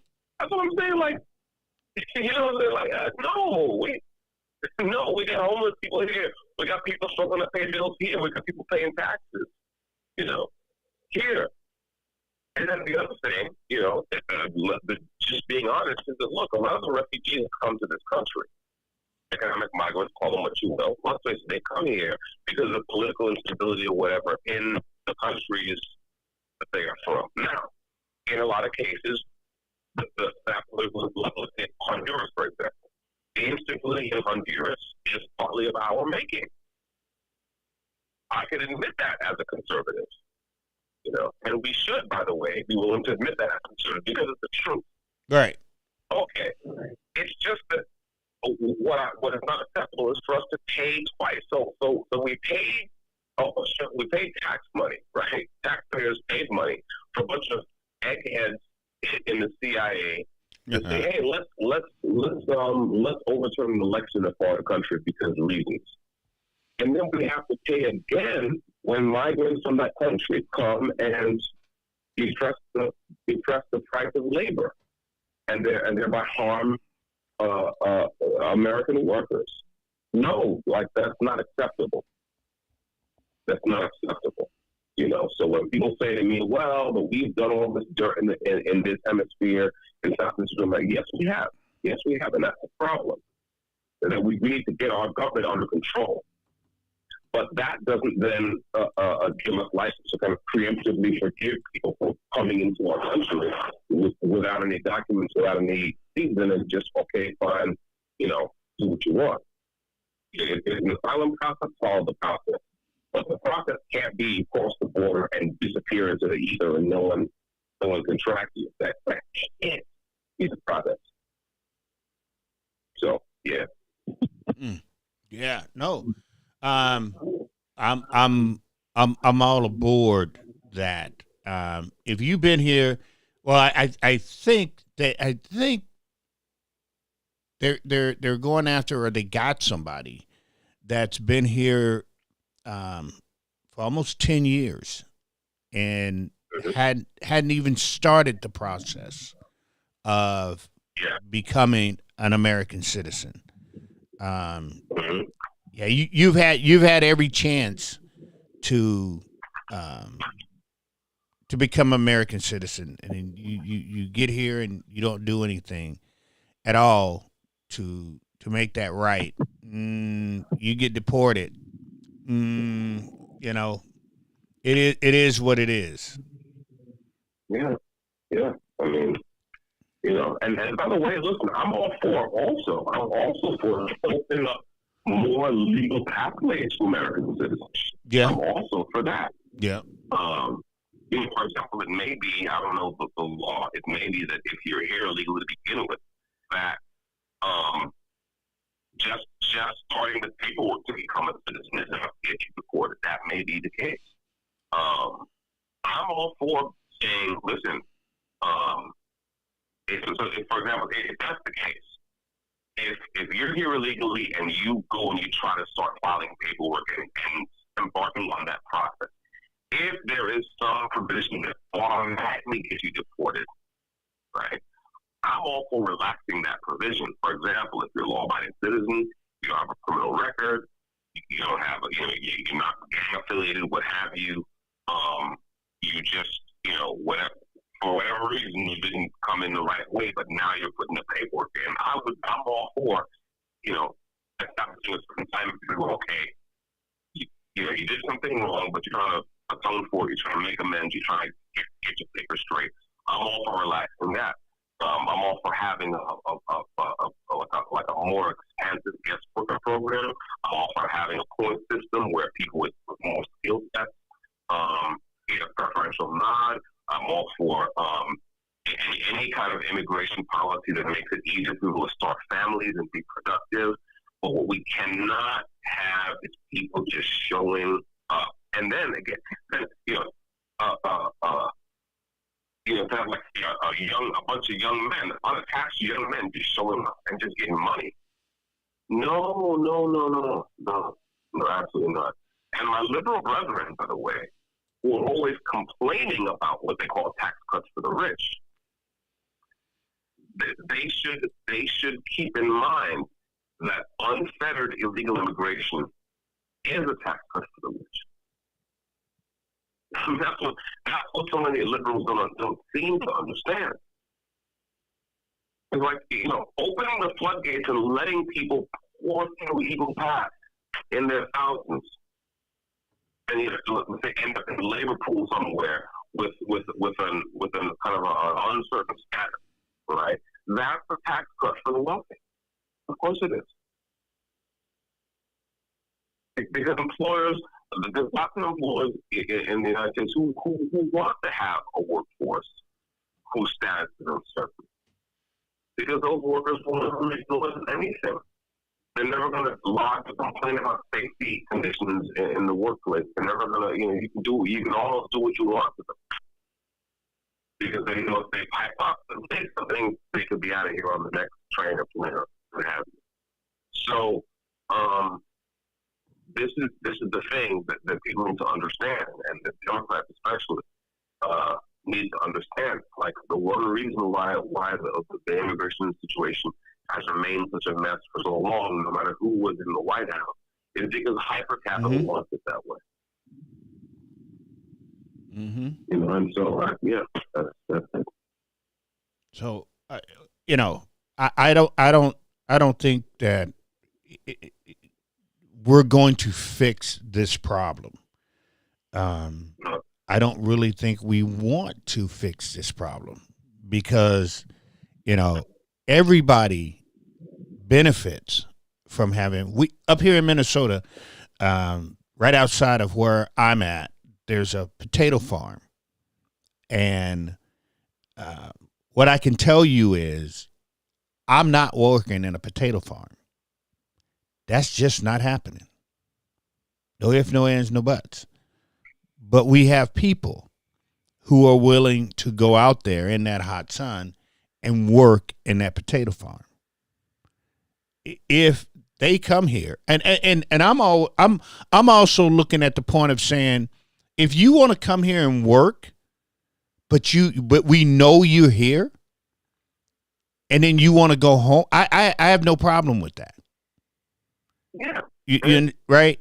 I have zero problem with that. But we need to know where you're at. We need to, because we need to know who you are and where you're at. Exactly. Right. Because right now, because right now what they do here in Minnesota, the Democrats, they're fighting for all these people to come here, but they don't know who's here. Right? You go down on Lake Street, you go down on Chicago and 38th, you go down on Broadway, and there's just people just walking around, and you're sitting there going, where in the heck did these people come from? Right. I mean, bro, in Brooklyn, in the Home Depot, in Bed-Stuy, right? You know, I often go there for building supplies, what have you. Yeah, like at a certain point in the last year of Biden's term, yeah, I guess that was last year. Yeah, you know, I drive over to Home Depot, and it'd be like all these. I mean, well, there were always like a bunch of Mexican caps looking for day work, looking to get on with work crew to whatever. But in the last year, the number of people kind of hanging around that parking lot just skyrocketed. Like a bunch of Africans you never saw before, just walking around like, okay, well, and listen, again, you want to come here and work, that's wonderful. Again, people do not have a right to come here and work so they want to. There has to be, you have to pass a challenge. And the thing is like, bro, you have work that you may need done in your house, Reverend. I don't have the right to just come up in your credit and have a paper and be like, okay, where do I start? No. Bro, who are you? I've been in the front door in the first place. Right? You know, I mean, that's the thing. It's like, and these politicians don't run their houses the way they want to run the country. They don't live in open houses. They don't live in open houses. You catch yourself in one of their cribs, you know, without permission, and you see how fast the cops will run down on you. Of course. You know what I'm saying? You know, AOC is talking about open borders. Again, her crib does not have open borders, bro. Right. No. You got to go and check in with the doorman at whatever luxury condo she's living in. You know, what's her name? What's her business here? Can I see your ID? Okay, I'm going to call up. Wait right there. Okay? And if you try to run up in there, they're going to call the cops. Come on. So this is basic. This is basic. Yeah, it you know. Yeah, no, and another thing everybody's mad at Trump about too is he wants the you know, let's say you got a gang member, correct? So you got a gang member, and don't get me wrong. Let me make sure I make sure people I understand what the Constitution says. Okay, so let's make sure. But it's just because I've been in and out of these, and you're in prison now, but I've been in and out of prisons for a long time, right? But what Trump wants to do is a lot of these gang members that are constantly in trouble, are constantly causing trouble, right? He's talking about booting them out of the country, man.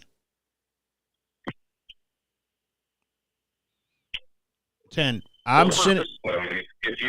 If a person is I mean, you kind of, if you're on a visa, you're kind of breaking up a little. 1 second. No. You're an American. You're an American.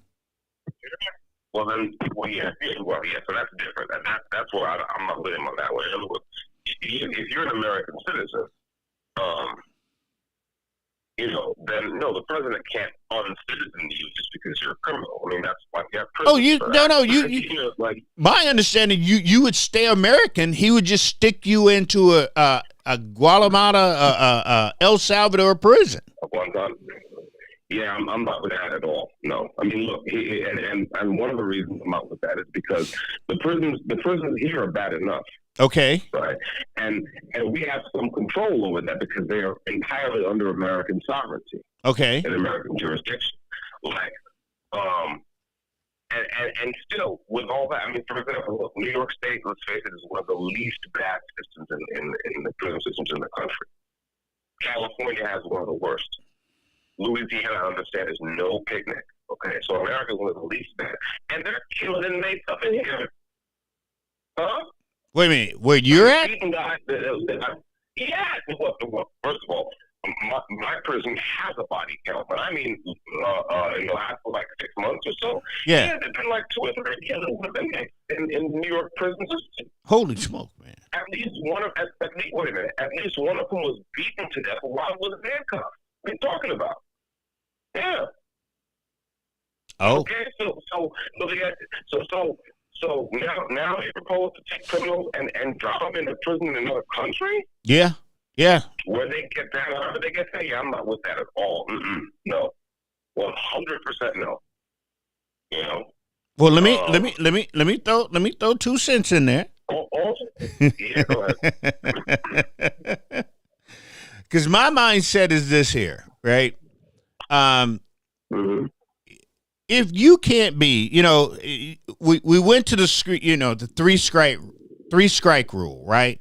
Where these guys are, every time you turn around, they were getting in trouble. They was doing things they wasn't supposed to be doing. They was finding ways to get in trouble. They was getting out. They was going back to the streets, killing people, right? So my thought of this, when he said that, I thought about it. And I started saying to myself, if you can't be an American citizen, right?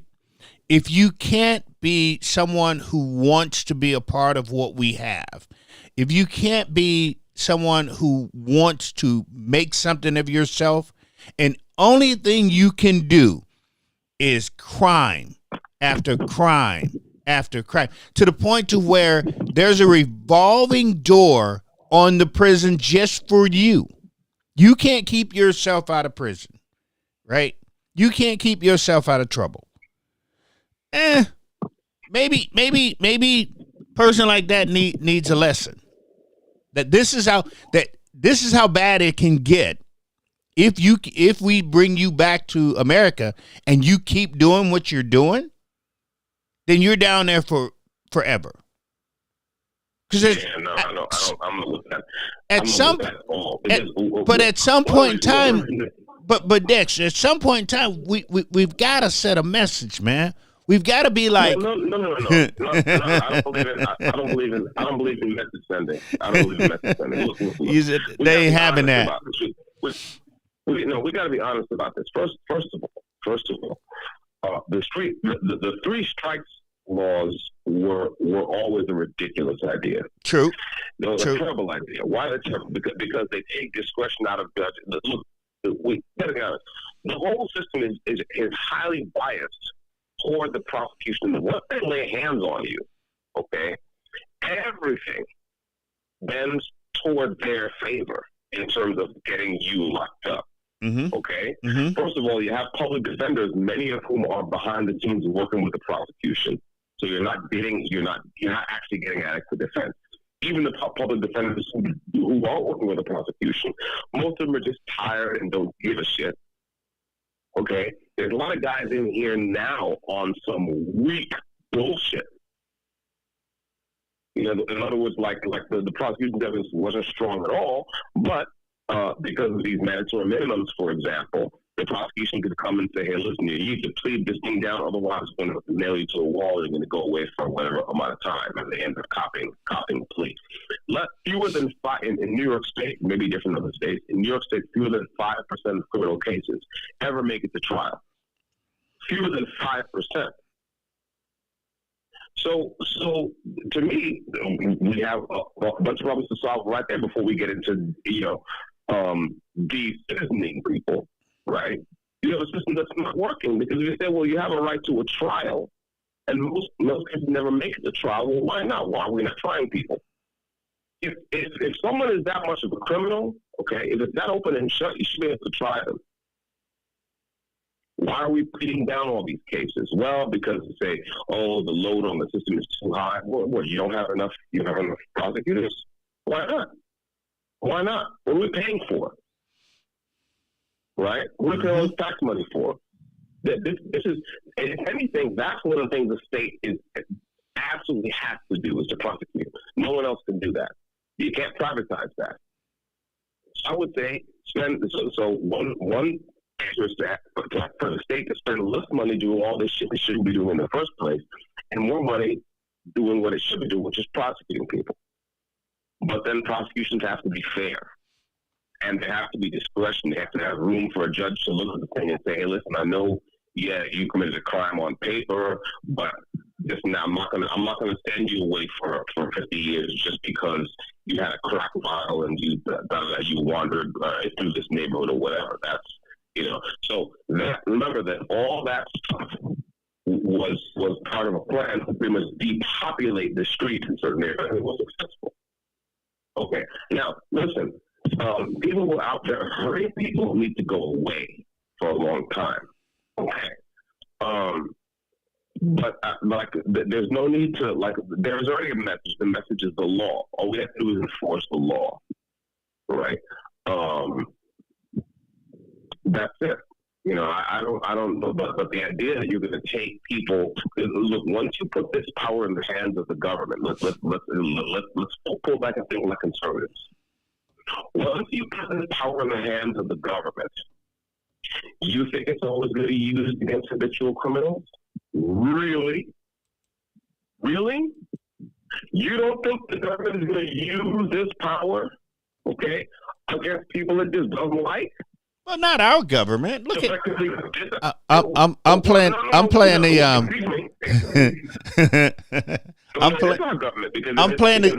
I'm playing the good government guy right now, Dexter. I'm the good. Okay. Okay. Well, I'm playing the skeptical of government guy, right? It's like the government of whatever state you choose to name, okay, is going to be perfectly happy to ship people to some other jurisdiction where it doesn't matter, quote unquote, what happens to them. That's a problem. I mean, luckily, I think other jurisdictions, other countries are not going to be willing to take those prisoners. But no, I don't think that's good. Look, I mean, there's a lot of guys in here, I can say, for example, for whom family is a lifeline. Right? Okay. It's hard enough, Coxsackie State Prison is 2.5 hours outside the city. So there's a lot of guys who don't get visits very often because their family is, for whatever distance away. Okay. Now you propose to take people and you put them someplace where effectively their family can't visit them at all. Because most who is in here, bro, is not rich people. They may not be poor in the sense of having been hungry when they grow up. When they grew up, but they're not rich. Families can't afford to buy a plane ticket to El Salvador and want to see their kid or whatever. Okay, so no across the board. And I'm hoping that he said. Well, the good news is he said this. Okay, there's no chance that that's actually going to be enacted into law. But he shouldn't have said it because again, this is not the act of a person who is really skeptical. It's not a conservative thing to do. These are American citizens. If you're a citizen, you commit a crime, you go to an American prison. It is our state's responsibility to punish, not some other state's responsibility. It's our state's responsibility. And again, look, let's be honest. The fact you talked about the revolving door, but part of the problem is the same plea system. In other words, if you get to plead an armed robbery down to an aggravated assault, right? Because quote unquote the system is overloaded. Okay, well that's part of the reason why you have this revolving door, right? If someone who actually committed their first armed robbery paid for it like it was an actual armed robbery, maybe that person would be less likely to reoffend. That's the other. And then of course the main thing which someone was talking about is, listen, yes, we have to have a criminal justice system. Yes, you got to run down on people who commit crimes and try them and what have you. But what you've also got to do is try to figure out how to reduce crime in the first place. And especially in the places where Democrats are in charge, the one thing no one seems to be willing to do is to stop making war on American families, because the destruction of families is maybe the number one driver of urban crime. It's the destruction of families. If you have the destruction of families alongside high population density, low median income, you're going to have crime, and high crime too. So before we say, nothing's working, nothing seems to work, we need to pull back and talk about the same old conservative stuff that we've been talking about. Family is the foundation of civilization. You destroy it, you get barbarism. Okay, so let's stop making war on the American family. But but by no means do I think that we should be shipping people to other countries where their families can't see them, where maybe even their lawyers. What about people who have an appeal going on? Where the lawyers can't talk to them, can't get access to them? Really? No. That's ultimately that's just an escape hatch for corrupt state governments to get rid of people who they don't like, and to and to avoid taking responsibility for what's happening in their jurisdictions. So yeah, no, I'm not for that at all. Dig ya. Well, hey man, Yeah. I think we'll go ahead and call it good. We'll see. Yeah, bro, it's just about that time. Yes, sir. It's always good to be on the phone with you, Rev. Yeah, man. Dude, Sunday I so enjoy this, man. We have close to 1,500 people in here with us. Ooh, man. Well, this is great. Given that you have that number, let me jump in right quick and just say to everyone who's listening, please reach out to Mark Stein, Steyn, on social media. Let him know about my case. Please reach out to Pam Bondi. Please reach out to Harmony Dillon. Please reach out to any conservative influencers or podcasters who might want to talk to me. I'm delighted to do interviews. I'm delighted to talk to people about what's happening. And please follow me at Future Radiocast on Twitter, X. I've been posting a lot lately, but I promise to do more. And we're trying to get the follower numbers up there so I can actually talk to more people at a time when I do tweet. I tweet by the good offices of my buddy Texas. Sheridan Carter, who's running our recording studio, who runs our recording studio in Brooklyn. He has my credentials. I email him, and he posts it on Twitter. So yeah, that's it. And of course, thanks to you, Reverend. Thanks to Carl. Thanks to all our strong conservative people who've been standing tall for me from day one. And yeah, I love you guys. Well, we thank you very much, man. Like I said, it's always fun just to get on here, and we it's funny, we really don't have subjects to hit sometimes, but we just talk about the things that are out there, and that's awesome. So we love you, bro. You know that, and we will continually to fight to make sure that we right a wrong.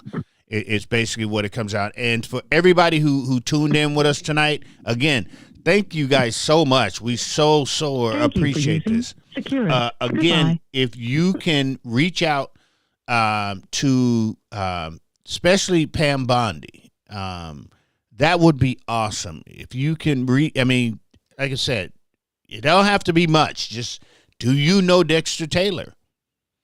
If we can get a groundswell of people asking them if they know who Dexter Taylor is, that will be awesome. It'd be awesome, because this is what I know about politicians. They understand money and numbers, and if we can get them to pay attention to Dexter Taylor in numbers, we're not asking for no money.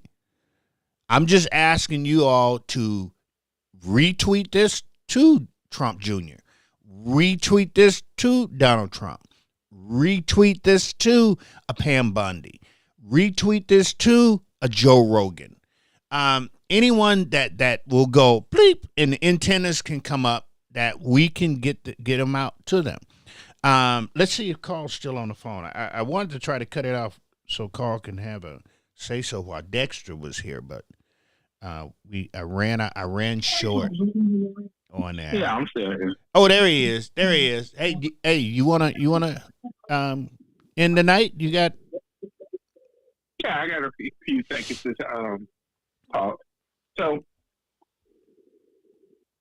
one thing I want to let everybody understand is I've gotten a few comments in the past and even on my timeline about Dexter and his case and how state law supersede the federal government, supersede the federal Constitution. That's actually not true. There's something called the Supremacy Clause. It is found in the United States Constitution. It talks about how laws that is outlined in the Constitution, like your first, your second, your fourth, your fifth Amendment rights, for example, don't go away because the state passed a law saying that it's null and void. The Supremacy Clause states that the federal Constitution supersedes any state constitution or any law that can conflict in the courts. So if New York is passing a law that is restricts someone's Second Amendment rights, it's why all these states will come out and say, well, it doesn't restrict Second Amendment rights. It absolutely does. If a state is telling you that a new gun law that they just passed doesn't restrict your Second Amendment right, they're absolutely lying. That's their case was a Second Amendment case. It was about guns. It was about firearms. His ownership of his guns that he built himself, he built these guns prior to New York passing this law. So the law is retroactive. Was passed retroactively. Only thing that did was not get a permit for this newly created law for guns that he had already had in possession before the law was passed. A state doesn't get to violate your constitutional rights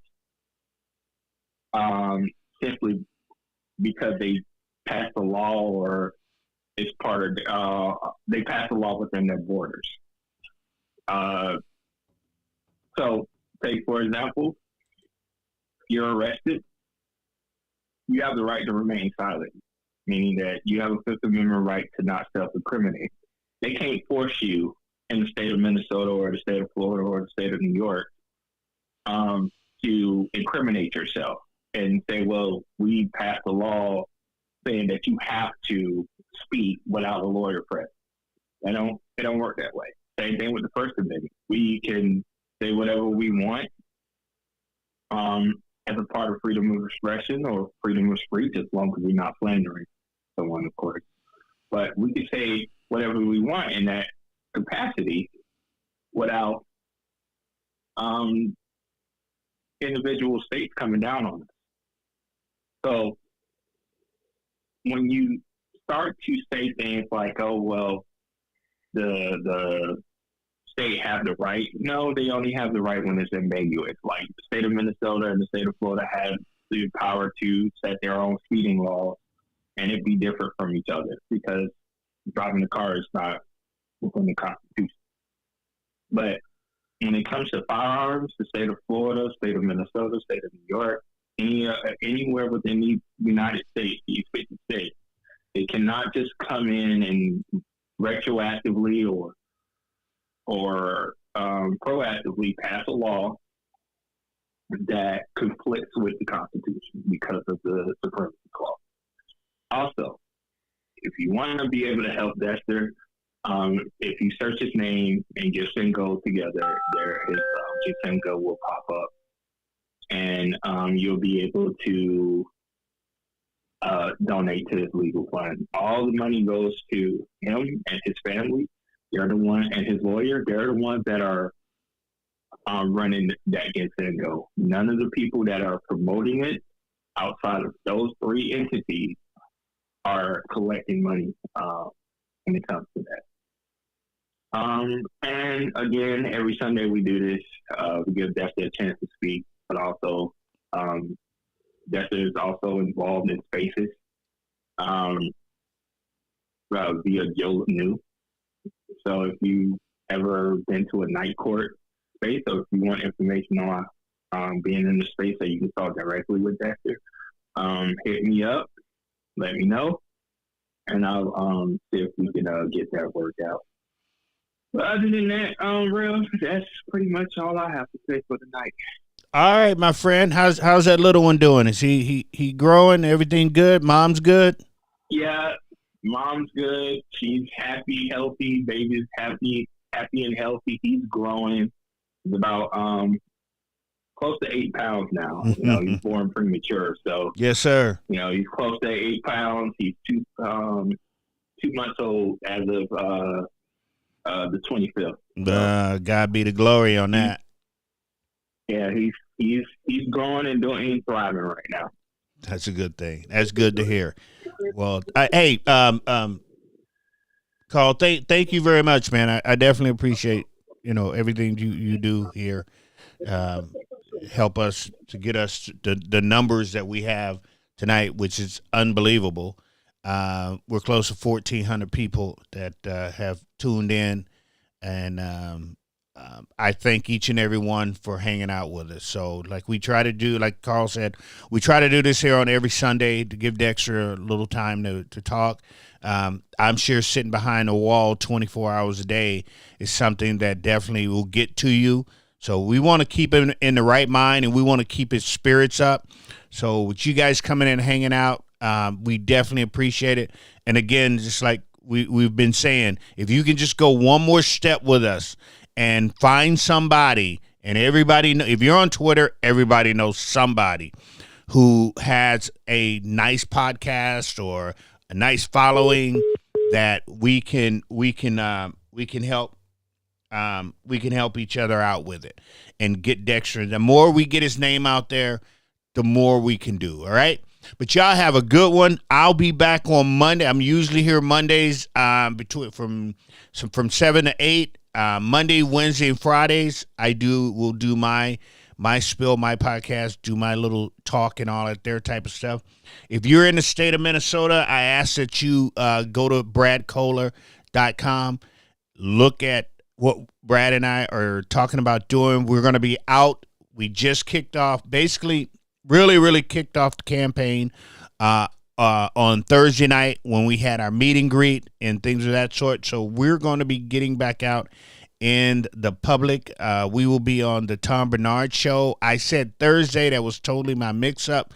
We'll be on the Tom Bernard Show on Friday. We was on the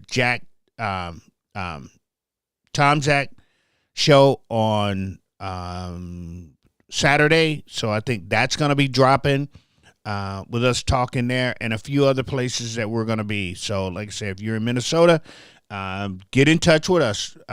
This is all grassroots. Everything that we're doing is basically grassroots. It is for the people. What we are doing is for the people. Nothing to do with a party. So I'm just letting you know straight up like that. The people of Minnesota have to get our state back. If not, it's going to get worse. And people are not understanding what I keep saying about that. I told anybody that would listen, go look at my video. It's on YouTube. In 2019, I told anybody that would listen here in the state of Minnesota that we're about to have hell on earth. And what happened? 2020 roll around. What happened? That's what I'm telling you. People up there at that Capitol don't know because they don't get out to see these things, to understand these things. There's not a Democrat or Republican up there right now that can tell you anything that's going on street level where it matters. Not one. Not one. Not one. So if y'all want to keep Minnesota the way it is now and knowing that it's going to get worse, knowing that things going to, okay, I'm not your guy.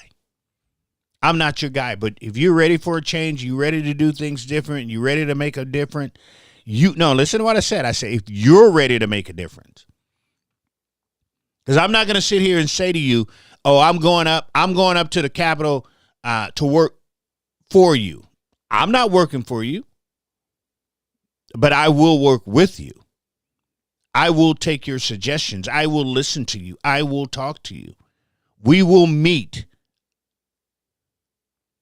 And it won't be a situation where you've got to walk over hot coals, swim through sharks, right? And then try to get out of a cage with 2 lions that hadn't ate for 5 days just to deal with. That's Peggy Flanagan.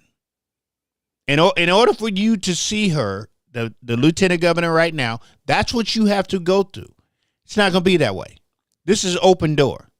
I plan on keep doing this here and talking to people and dealing with people and going all around Minnesota to understand what we need to have done.